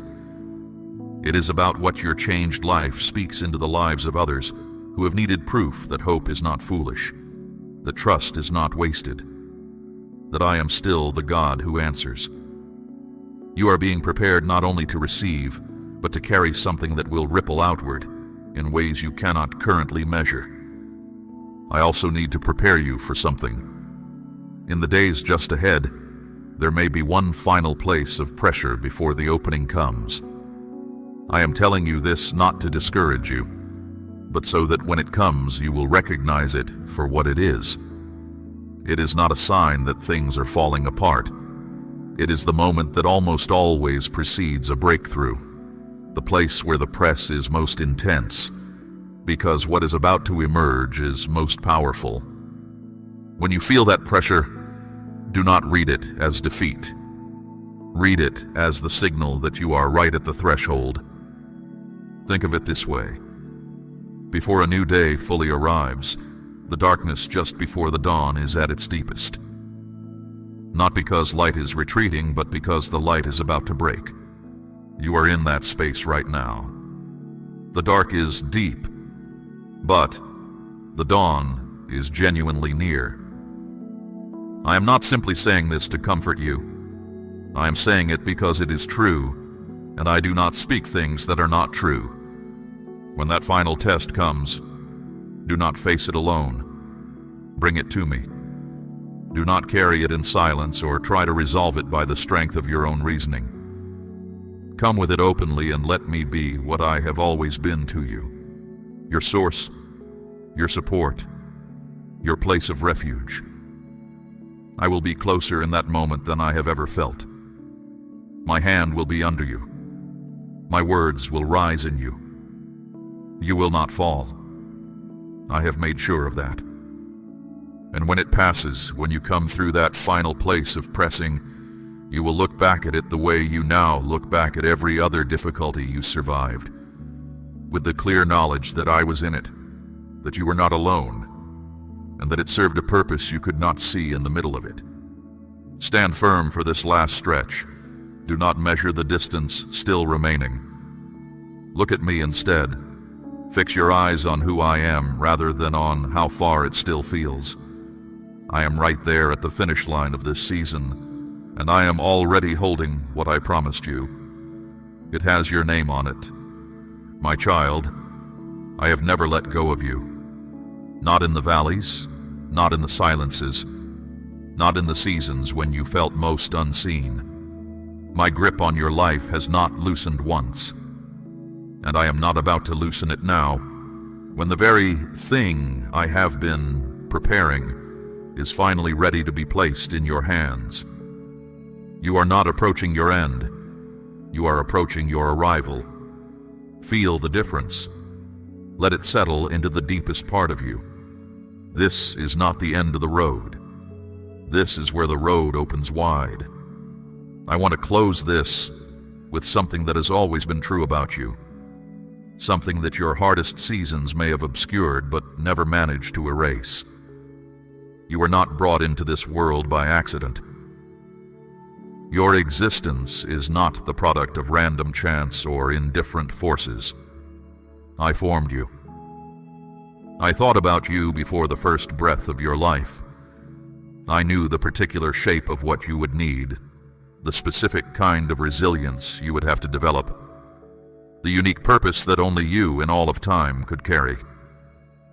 There is no one else who can do what you were made to do. Not a duplicate, not a substitute. You are singular in my design, and that design has not been canceled by any difficulty you have walked through. This matters because I want you to stop carrying the question of whether you are enough. The answer is settled. It is not settled by your performance or your track record or your sense of personal worthiness. It is settled by who I am and by the fact that I made you. I do not make things that are without value. I do not bring a person through what you have been through and then set them aside as something that did not work out. You worked out exactly as I intended. The seasons that refined you did what refinement does. They took away what was impure and they left what is real. What is standing in front of me right now is the truest version of you, the one I was always working toward. Now I want to speak plainly about what moving forward actually looks like from here, because it is not complicated. It does not require you to have it all figured out. It does not require perfect certainty or an absence of questions. Moving forward simply means waking up tomorrow and choosing to trust that I am who I say I am, and that what I have promised, I am delivering. That is the whole of it. One day, one choice, one step, and then another after that. The path in front of you will not always be fully visible before you step onto it. That is the nature of faith. It moves on the word of the one giving the direction, not on the full visibility of where the direction leads. But hear me say this: every path I have called someone onto, I have already walked. There is no stretch of road ahead of you that is unknown to me. Where you are going, I have already been. I have cleared what needed clearing. I have marked what you need to notice. I have stationed what you need along the way. You will not step into anything alone. The tiredness you carry today is real. I do not want you to dismiss it or perform energy you do not have. But I also want you to know that what I am releasing into your body and your spirit right now is not based on your current supply. I have a supply that does not run low. What you need for the next step will be available when you need it. Not before and not too late. Exactly when it is required. I have never given my children more than they could carry, and I have never withheld what they genuinely needed for the path I placed them on. Some of what I am giving you now will arrive quietly. A shift in a relationship. A door you walk past and then feel drawn back to. A sense of peace about a decision that has seemed impossible to make. Some of it will arrive with more force, something unmistakable. Something that stops you and makes you say, "This is you." Both kinds are real. Both kinds carry my intention. Do not miss the quiet ones in your hunger for the dramatic ones. I speak in both registers, and the quiet ones often carry the direction for the larger things that follow. I am calling you to move with a new quality of confidence from this point forward.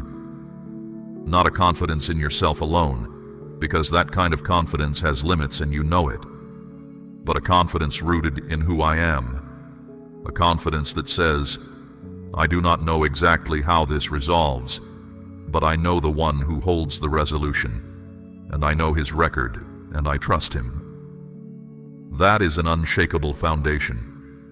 Nothing that comes against you can destabilize a confidence rooted there, because it is not built on anything that circumstances can touch.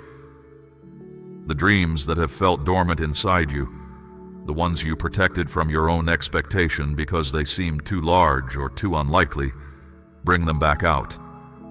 I placed them there. They belong there. They are not proof that you want too much.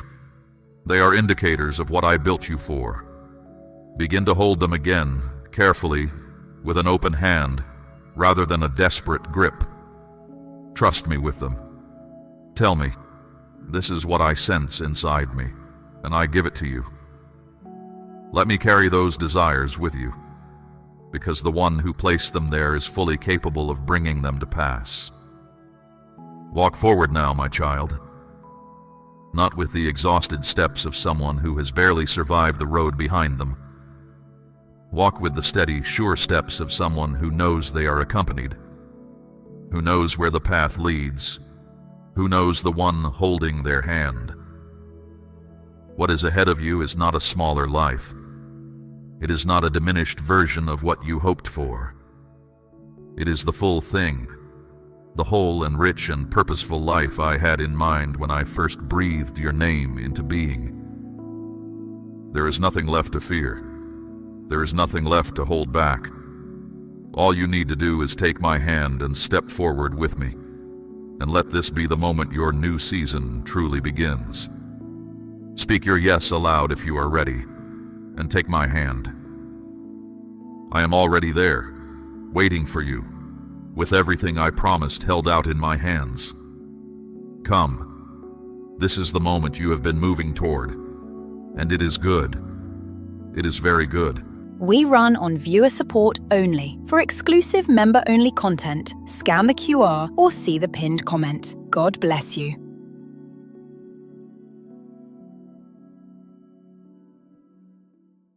Stop. Set down everything you are carrying for the next few minutes and stay here with me. The list of things waiting on you, the questions circling your mind, the worry that follows you from room to room. Set it down for now. I am not here to add more noise to your day. I am here to speak to the one place inside you that has been waiting, quietly and patiently, for a long time. I know exactly where you are. I know the weight pressing on your shoulders before you even open your eyes in the morning. I know the questions you carry that you have never said out loud to another soul. I know the fear you hide behind a steady voice and a calm face. None of it is hidden from me. None of it ever was. This moment did not find you by accident. I am not speaking to everyone today. I am speaking to you, in this exact place, at this exact hour, because I have something to say that your spirit has been waiting to hear. Do not rush through these words. Do not let your mind wander toward the next task before this one is finished. Let what I am saying settle into the deep places where your real decisions are made.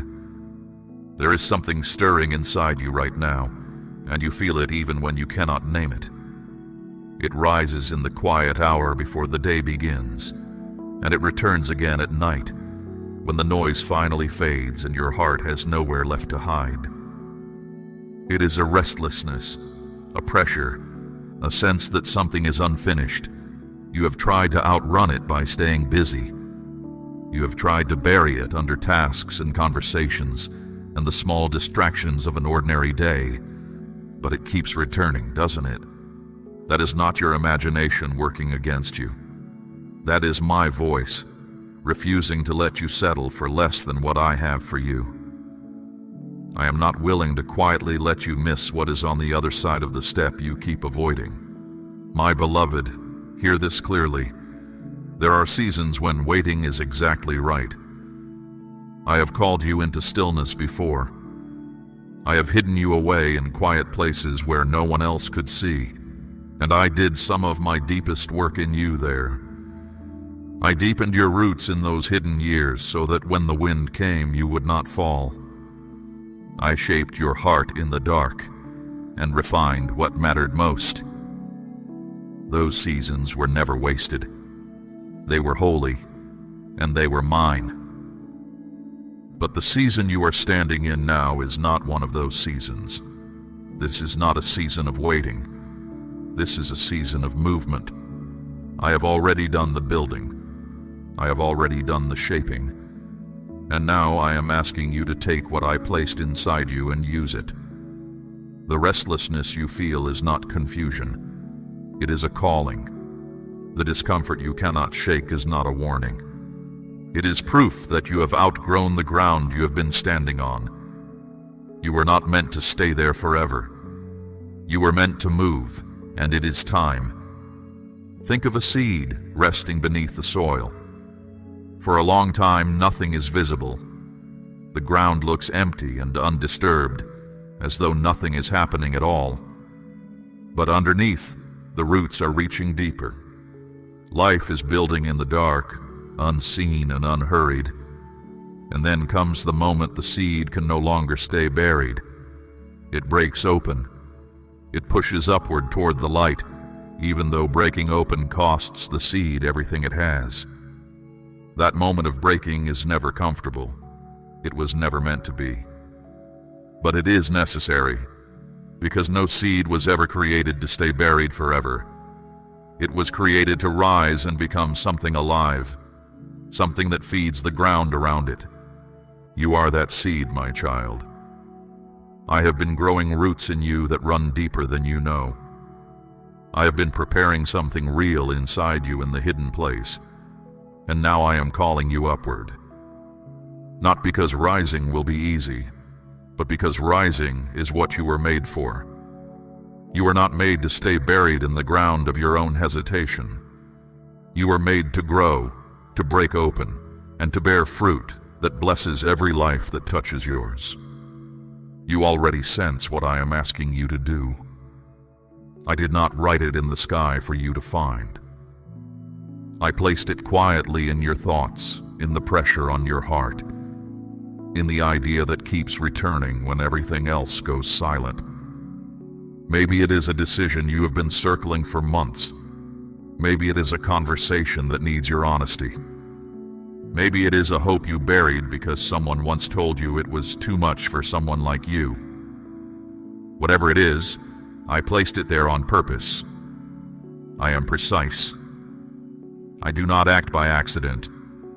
So stop looking away from it. Look at it directly. Bring it into the light before me, and be honest about why you have been avoiding it. I am not asking you to be afraid of what I am about to say. I am asking you to be ready to receive it, because what I have for you is not a burden. It is the very thing your heart has been longing to carry.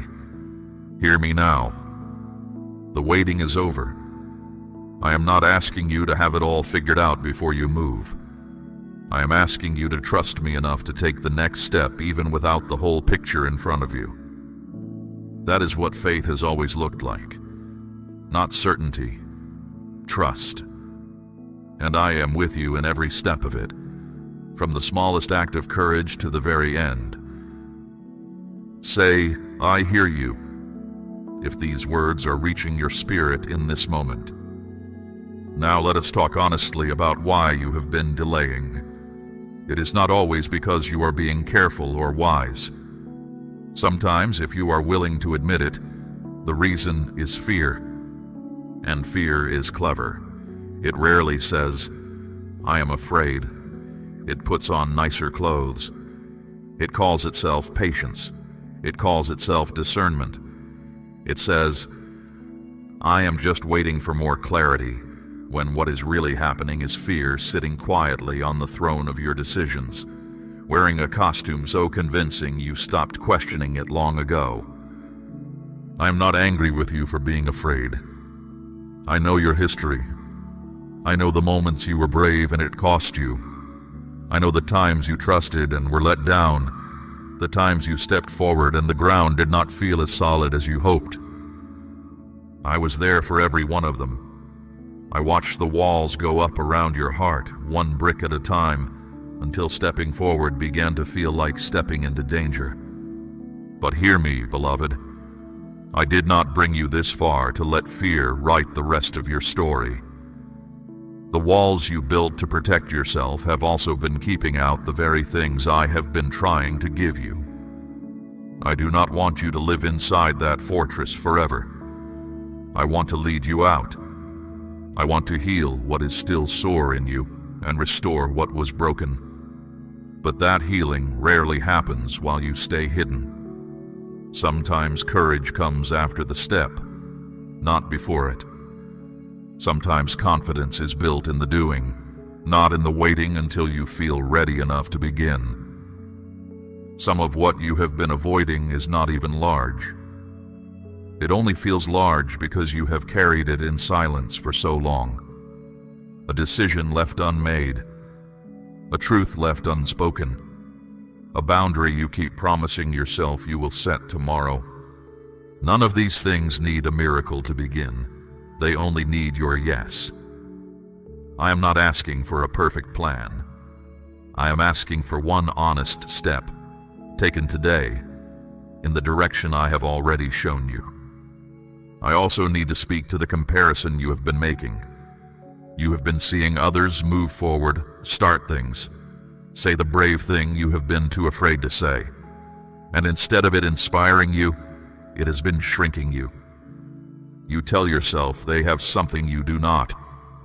More confidence, more talent, some extra portion of grace that skipped over you. But hear this clearly. Most of the people you are comparing yourself to are not moving because they have more than you. They are moving because they decided to stop waiting until they felt ready. That is the only difference. Not gifting, not anointing, a choice. And you are just as capable of making that same choice today. What I have placed inside you carries your name and no one else's. It is shaped by your story, your voice, your pain, your particular way of seeing the world. No one else can carry what I built in you, and no one else can do it the way you were made to do it. When you sit on the sidelines telling yourself someone else is more qualified, you are not being humble. You are believing a lie that keeps you small in a life I designed to be wide and full. So stop measuring your steps against someone else's stride. Bring your eyes back to what I placed in your own hands. That is where your attention belongs. Let me tell you about a river. When a river flows, it is alive. Fish swim in it. Birds drink from it. Everything near it is touched by its movement. But when a river is blocked, the water collects in one place. It grows still, then cloudy, then lifeless. What was once a source of life for everything around it becomes something nothing wants to come near. You were made to flow like that river, not to sit still until you grow stagnant. I put life inside you so it would move outward, touch other lives, and carry hope into ground that has been waiting for exactly what you carry. When fear or delay blocks what I intended to move through you, something inside you begins to feel exactly like that stagnant water, heavy, dull, and far from the fullness you remember. That heaviness is not a mystery. It is simply the sign that you were made to flow, and you have been standing still. So today I am asking you to remove the blockage. Open the places where you have been holding back. Let what I placed inside you start moving again, going somewhere, doing what it was always meant to do.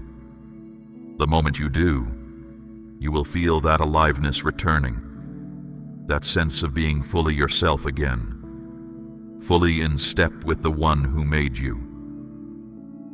Hear this too. The flow does not wait for circumstances to become perfect. A river does not pause until every rock in its path is removed. It moves, and then it carves its way around what stands in front of it. It moves, and the moving itself shapes the ground it travels through. That is how I work with you. I am not waiting for your life to become smooth before I use you. I am asking you to start moving so that together we can shape the path as you go. Think back to the moments in your life when you felt most alive.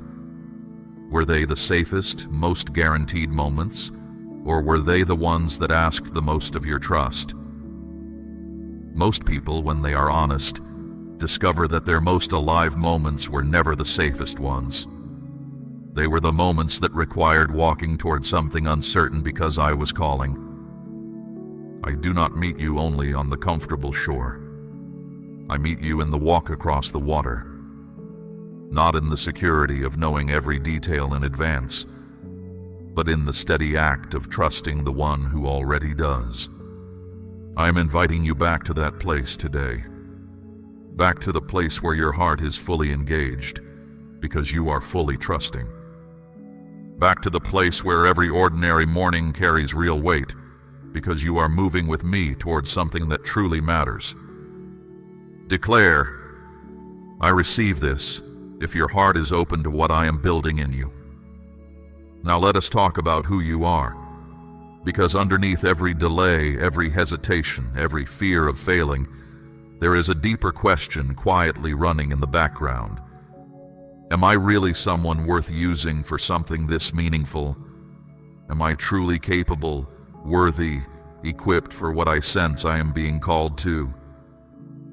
And if I step forward and it falls apart, what will that say about me? That question about your worth is one of the heaviest weapons used against your obedience. When you are not settled in who I say you are, every risk feels like a test of your value. Every step forward feels like a trial you might fail, one that could prove something terrible about your worth. So you protect yourself. You stay where it is safe, because staying back at least means no one can prove you unworthy of the assignment. It feels like wisdom. It is actually a prison built from a lie. My child, I am asking you to place a portion of what you have, something of real weight, upon the altar of this work, as gold laid on the scales of this calling. Let it be a seed sown into deep water, an offering set on stone, not held back in fear. This is proof that your trust rests in my hand to provide, and that your heart no longer clings to lack. What you release in faith does not leave your life. It moves ahead of you, into the harvest I am preparing. Hear this truth now, and let it settle into the very foundation of how you see yourself. Your worth was never attached to your performance. Your value was never determined by your success rate. Your identity was settled before you took a single step, before you were even born, written into existence by the one who made you and called you his own. You are loved not because of what you do, but because of whose you are. That does not change with outcomes. It is fixed. It is eternal. It is more secure than anything the world can offer you or take from you. So when fear whispers that failing now would prove you were never really called, never really gifted, never really who you hoped you were, you have an answer. Your worth is not on the table when you take this step. Your identity is not at risk when you obey. You are not stepping forward to prove something to anyone. You are stepping forward to trust the one who already knows exactly who you are. When that truth becomes real in you, not just something you know in your head, but something settled deep in your spirit, everything shifts. The risk no longer carries the same terrifying weight. Failure stops being the worst thing that could happen, because failure does not define you. Rejection still hurts, but it no longer devastates, because your worth was never in the hands of the one doing the rejecting. And obedience becomes lighter, easier, more natural, because you are no longer carrying the impossible weight of proving your existence through your results. You are simply saying yes to me from a place of security in who I say you are. Let that settle in you right now. Let it go deep. You are my child. You are loved. You are called. You are equipped. Not because you earned it, but because I chose you. And what I choose, I equip. What I equip, I cover. And what I cover, I carry through to completion. You are not in this alone. You never have been, and you never will be. My beloved, I also want to speak to something practical about the way I lead you. Because one of the things that keeps people stuck for a long time is a misunderstanding about how much clarity I give before I ask them to move. You imagine that if I were truly calling you to something, I would make it so unmistakable there would be no room left for doubt. You expect a clear and final answer, a complete map, before you feel free to take the first step. But that is rarely how I work with the ones I love. Think of Abraham. I told him to leave his country, his people and his father's household, and go to the land I would show him. Not the land I was already showing him in full detail, but the land I would show him along the way. He did not receive the whole address before he started walking. He received an instruction and a promise, and then he had to move before the rest was revealed. He went, not knowing where he was going. That is faith. That is the kind of trust I still honor today, and it is the kind of trust I am asking from you. I rarely give you the whole map at once, because I know that if you had it, you might try to walk it without needing me at every step. The partial clarity you have been waiting to outgrow is not a withholding. It is an invitation to stay close. It is my way of making sure you keep your hand in mine, because you need my voice for each next step. The walking together matters as much as the arriving, maybe more. So stop waiting for the complete picture before you move. Take the next step with the clarity you already have, because the step after that will only become visible once you are standing where the first one leads. I reveal the road as you walk it, and the only way to see what comes next is to keep moving toward me. This is also why the uncertainty you have been waiting to disappear is probably not going to disappear before you move. That uncertainty is not a warning sign. It is the normal texture of faith. It is what it feels like to trust someone with information you do not yet have. I am perfectly trustworthy with that information. I have never once been wrong. I have never once been late. I have never once led someone forward in genuine trust and then abandoned them in the middle of the road. My record is perfect, and your trust can rest on that record even when your feelings are not yet settled. My child, let us speak now about time, because what looked like a delay in your life was never a denial. I was working even when you could not see it. You thought the door stayed shut because I had forgotten you. I had not. I was arranging things on the other side of that door that you could not yet carry, people who were not ready, timing that had not yet lined up, pieces that needed to fall into place before you walked through. Every season that felt wasted to you was a season I was still moving in.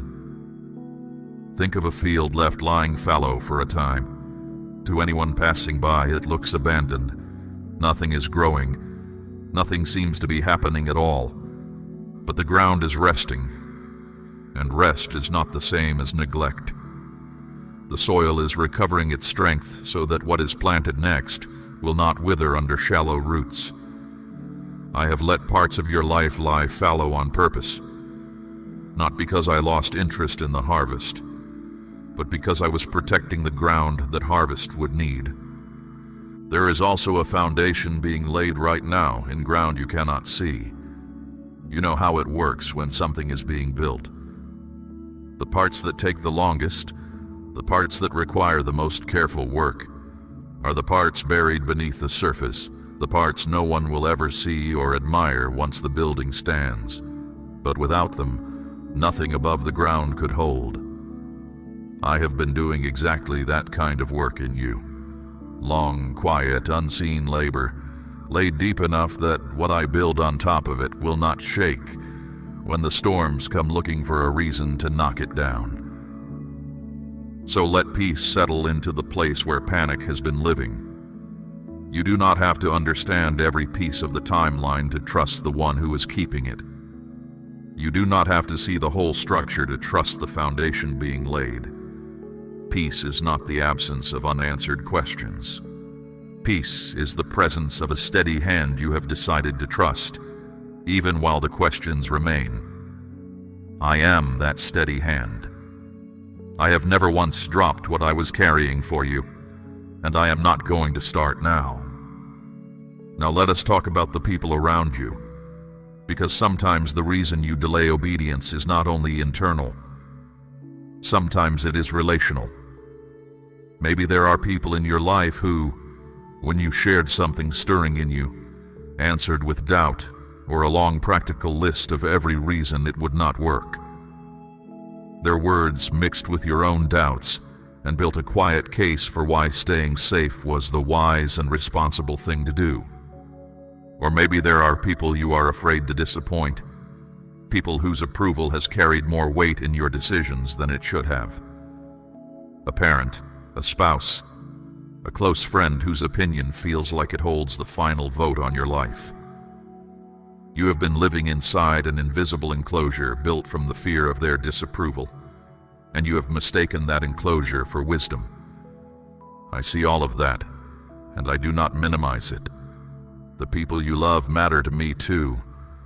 I made you for relationship, for community, for connection. That is not weakness.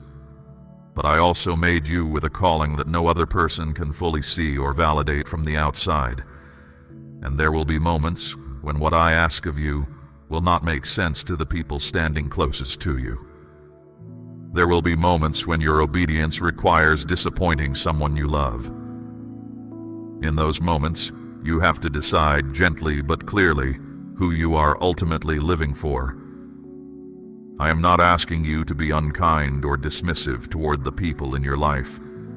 I am asking you to stop giving their opinions a seat that only I was ever meant to hold. The ones who truly love you and want what is best for you will come to understand eventually, even if they cannot see it yet. And even where they never fully understand, you will stand before me one day, and I will not ask whether your decisions made sense to everyone around you. I will ask whether you trusted me enough to obey. So release the grip other people's opinions have had on your decisions, not with bitterness, not with pride. Release it with the quiet confidence of someone who finally knows who they are living for.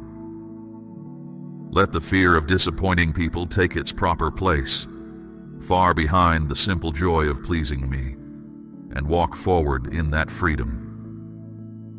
Some of the people closest to you will become your loudest encouragers once they see the fruit of your obedience, simply because they could not see what I was doing while it was still hidden. That is not their failure or yours. It is simply the nature of unseen work. Fruit convinces in ways that explanation never can, and I am far more interested in growing real fruit in your life than I am in winning an argument on your behalf before the harvest comes. But I also want to be honest with you. Some people will not come around, no matter how much fruit grows. Some relationships are built on you staying exactly where you are, predictable and small and easy to manage. When you grow, when you change, when you finally say yes to what I have been asking of you, certain people will feel that growth as a kind of threat, even if they never say so out loud. That is not a reason to shrink back. It is simply the cost of becoming who I made you to be. and I will be with you on both sides of that cost, comforting what is lost and filling what grows in its place. I want you to notice something about the ones you carry in prayer. Your obedience does not only shape you, it shapes the path they walk beside you on. When you live free instead of afraid, when you move instead of stall, you give the people you love permission to do the same. You become proof, simply by living it, that a life surrendered to me is not a smaller life.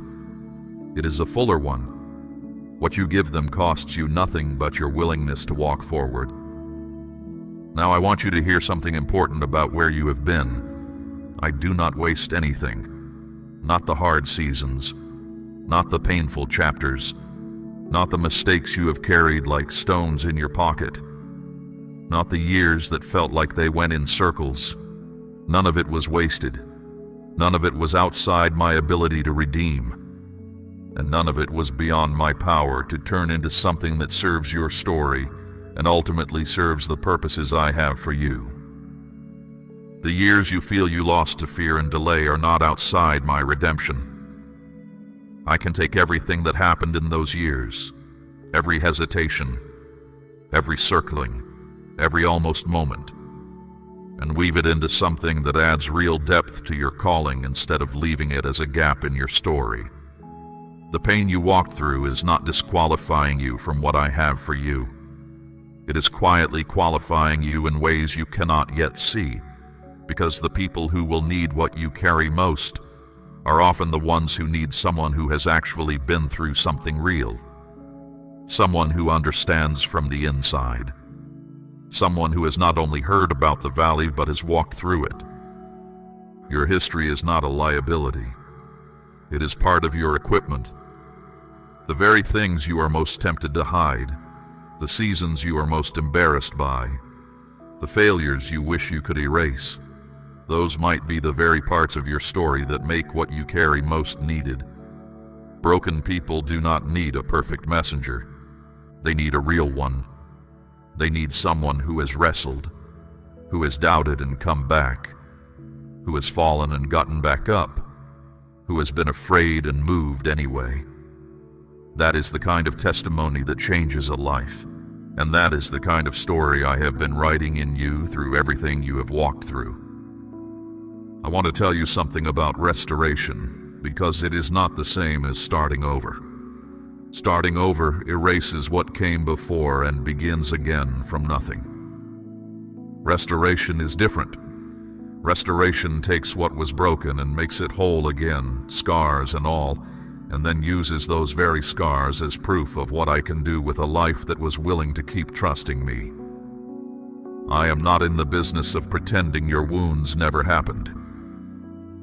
I am in the business of redeeming them, of making them part of the testimony rather than something you have to hide to be useful to anyone. Think about how a bone heals after it breaks. The place where it mends often becomes stronger than the bone around it, not weaker. I work the same way in hearts. The places in you that broke and then healed under my hand are not your weakest places anymore. They have become some of the strongest, because they carry both the memory of the wound and the proof of the mending. People who are still standing after being knocked down carry a kind of authority that people who have never been tested simply do not have. And that authority is part of what I want to move through you now. So stop looking at your past as something you must overcome before I can use you. Start looking at it as something I have already been using to shape you into exactly what the people I am sending you to most need. Your past is part of your purpose. Your pain is part of your preparation. And every chapter of the story I have written in you, even the ones you wish were different, is exactly what I need you to carry forward. I also want to speak to the atmosphere of your life right now, because something happens in the unseen places when you keep choosing delay over obedience. It is not punishment. It is simply the natural weight of misalignment. When you keep telling me not yet to what I have already said yes to, the air around your life begins to feel heavy, cloudy, congested, as though everything takes more effort than it should. Doors that should open feel stuck. Conversations that should flow feel awkward. Plans that should come together keep meeting resistance for no clear reason. Sometimes you have called that heaviness opposition. Sometimes it is. But sometimes, quietly, it is simply the accumulated weight of unresolved obedience, the spiritual residue of things I asked for that I did not yet receive. And the same way your delay creates that heaviness, your obedience lifts it. When you finally say yes to what I have been asking, when you take the step you have been avoiding, when you bring your actions into line with my instruction, something shifts. Not always dramatically, not always visible to the natural eye, but there is a clearing, a lightness, a sense that what was blocked has begun to move again. You have felt that shift before. You know the difference between the peace that comes from genuine obedience and the numbness that comes from avoidance. You know the difference between a heart that is truly at rest and a heart that has simply stopped listening because listening had grown too uncomfortable. I'm inviting you back into alignment today, not through striving, not through trying harder, or finally getting yourself together through sheer effort, but through the simple, clean, powerful act of saying yes. That alignment is the doorway to the atmosphere you have been longing for. That is where the heaviness lifts, the peace returns, and the momentum begins again.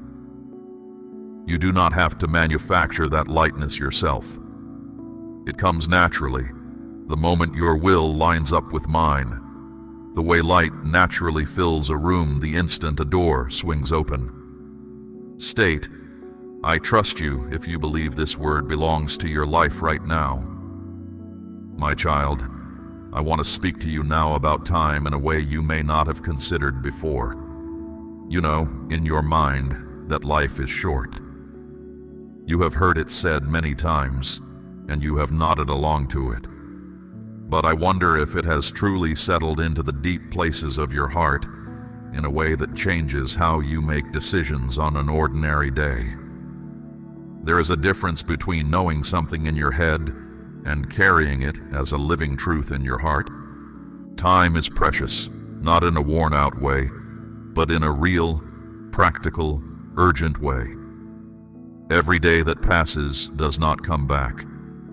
Every season carries opportunities that were uniquely available within it and nowhere else. The person you could speak to today may not be in the same place of openness tomorrow. The door cracked open right now may be closed by the time you finally feel ready to walk through it.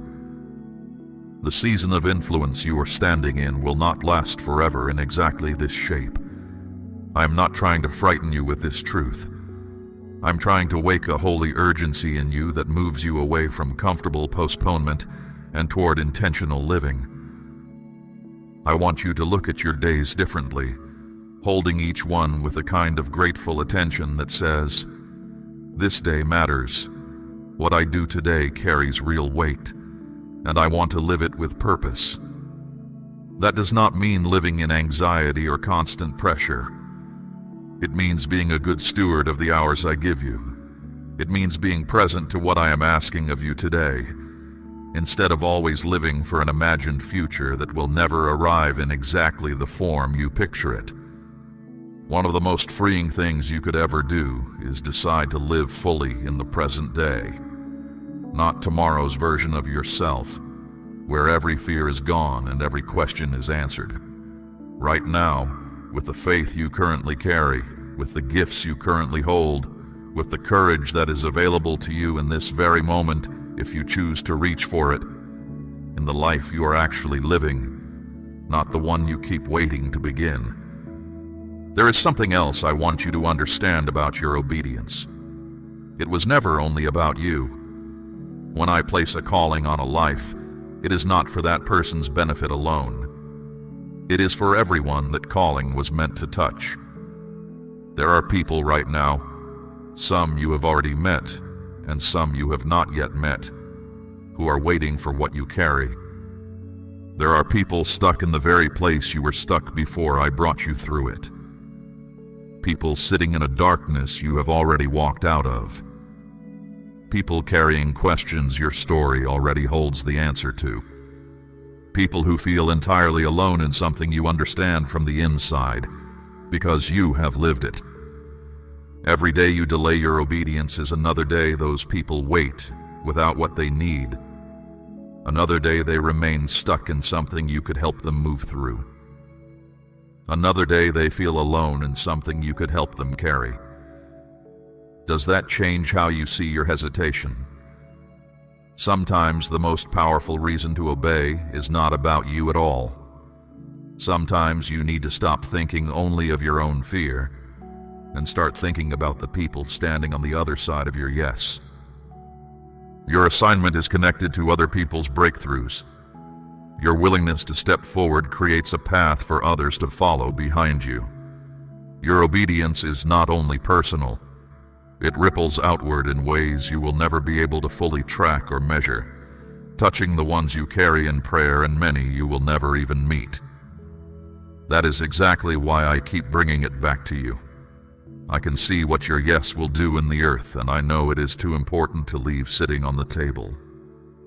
Think of the turning of seasons, how winter never argues with spring. It simply gives way when its time is finished. There is an appointed turning coming in your life, a shift from the season you have been standing in toward the one I have already prepared for you. You do not have to force that turning by striving. You only have to stop resisting it. Let what has run its course finish running, and let what I am bringing next begin to rise in its place. The turning is not something you manufacture. It is something you walk into, the same way you walk from one room into another simply by moving forward. I also want you to think about a desert crossing, because some of you have felt like you have been wandering for a long time without arriving anywhere. The desert feels endless when you are inside it, the same stretch of ground repeating itself day after day, until you start to wonder if you are moving at all. But a desert is not a place I send you to lose you. It is a place I cross with you on the way to somewhere else, a place where you learn to depend on bread that falls fresh every morning instead of bread you stored up yourself. A place where your trust in my provision becomes the very thing that prepares you for what is waiting on the other side of the sand. If you are in a desert season right now, hear me clearly. The crossing has a far side. You will not wander forever. Every step you take, even the ones that feel repetitive and unremarkable, is carrying you closer to the edge of it, even on the days when the horizon looks exactly the same as it did yesterday. I have not lost track of you in the sand. I am walking every mile of it with you, and I know precisely where the desert ends. So hold today with both hands. Do not let it slip past you unattended while you wait for a more convenient one to arrive. The harvest you are hoping for is not hiding in some distant, more comfortable future. It is hidden inside the ordinary obedience available to you right now, today, in the life you are actually living. My child, let us talk about endurance, because beginning is one thing, but continuing is another. Some of you have started before. You took that brave first step, and then something happened that was harder than you expected.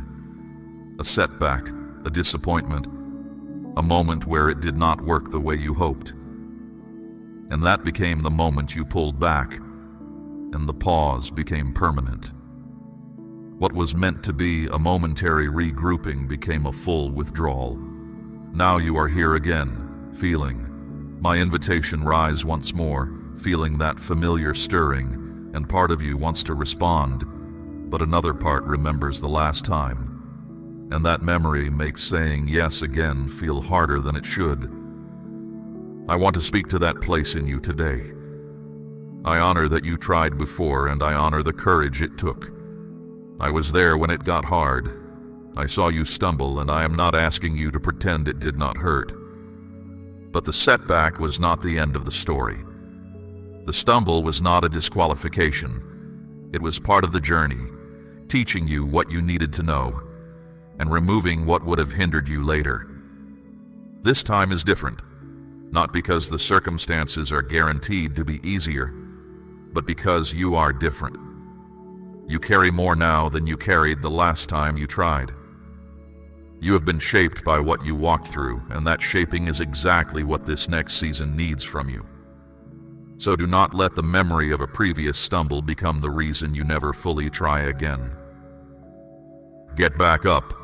Step forward again. Let the history of what you survived become the very testimony that fuels your next chapter. Now hear me on something practical, something small that has quietly stolen more dreams than almost anything else. The word tomorrow. It sounds so innocent. It sounds like a friend giving you relief without requiring anything from you. It lets you agree with me in your heart without ever having to move your feet. And that is exactly why it is so dangerous. Every time you tell yourself you will do it tomorrow, you make a small agreement with delay. And once you make that agreement, it becomes easy to make it again, until tomorrow becomes your default answer to anything that requires courage. Then one day you look up, and months or years have passed, and the thing I placed in front of you is still sitting exactly where it was, untouched, unclaimed, waiting. I do not want that to be your story, full of almosts, all the times you were almost ready, almost brave enough, almost willing to trust. That word, almost, is one of the saddest words in the life of faith, because it means you stood at the edge of something real and let it slip away. Today is the day that pattern ends, not because every fear has gone silent, but because I am asking, and my grace is available to you today, not only tomorrow. Real faith rarely looks like the picture you have carried in your mind, the confident smile, the unshaken certainty that everything will work out exactly right. Real faith often feels like stepping off a ledge in the dark, hoping the ground is closer than it seems. It feels like speaking while your voice is still shaking, moving while your hands still tremble, starting while your mind is still full of questions. What makes it faith is not how steady you feel. What makes it faith is who you are trusting. If your yes is directed toward me, it counts, even if your knees are weak and your heart is racing twice its normal speed. I rarely come the way you expect. I did not come to one of my prophets in the earthquake or in the fire, but in a still, small voice after the noise had finally passed. I did not call my first followers from a throne room or a temple court. I found them by the shore, mending nets, going about an ordinary day, and I simply said, "Follow me." And they left what they were holding and walked after me. The call rarely arrives with thunder. Most of the time it comes as a quiet nudge, a thought that keeps returning, an ordinary next step that does not feel dramatic enough to be from heaven. Do not dismiss it for being small. Some of the greatest things I have ever done in the earth began with someone obeying a very small instruction. So here is what I am asking you to do before you do anything else once these words end. Take a few minutes. Sit quietly before me. Ask me one honest question. What is the one step I have been asking you to take that you have been avoiding? Not 5 steps, not a whole list, just one, the one that has been waiting the longest. Then listen. When I show you, make it specific. Give it a moment in your day and do it. Today if you can, this week if not today. Let this be the day something in your life actually changed. The life I have for you is not a distant dream waiting in some far-off, more convenient future. It is available now, on the other side of the obedience you have been postponing, and it is richer and fuller than the life you have been living in the shadow of your delay. I have been calling you toward it for a long time, and today, once more, I am asking you. Will you say yes? Not almost yes. Not yes, but later. A real yes, the kind that moves your feet and lifts your hands toward what I have already shown you. Rise, my beloved. The season of staying still has passed, and the season of movement is here. I am with you. My strength is sufficient. My love does not change with your performance, and everything you need for the next step is already placed inside you by the one who designed you for exactly this moment. Take the step, move forward, and discover, as so many before you have discovered, that the God who calls you is also the God who carries you, every single step of the way, from this moment until the very last one. Speak Amen now if you are ready to rise and to walk forward with me. And I want to address something you have not spoken aloud to anyone. The version of you that you perform for the world, capable, composed, moving through your days with enough competence to avoid suspicion, that version is exhausting you. You have worn it so long you have nearly forgotten it is a costume. I am not asking you to tear it off in front of everyone. I am simply asking you to stop wearing it when you are alone with me. You do not have to arrive at my feet with anything assembled. Bring the unfinished version. Bring the version that does not know what comes next. That is precisely the one I am asking to step forward, because polished people are not what this season requires. This season requires someone willing to be seen as they actually are, and trusted enough to move anyway. That is available to you right now. We run on viewer support only. For exclusive member-only content, scan the QR or see the pinned comment. God bless you.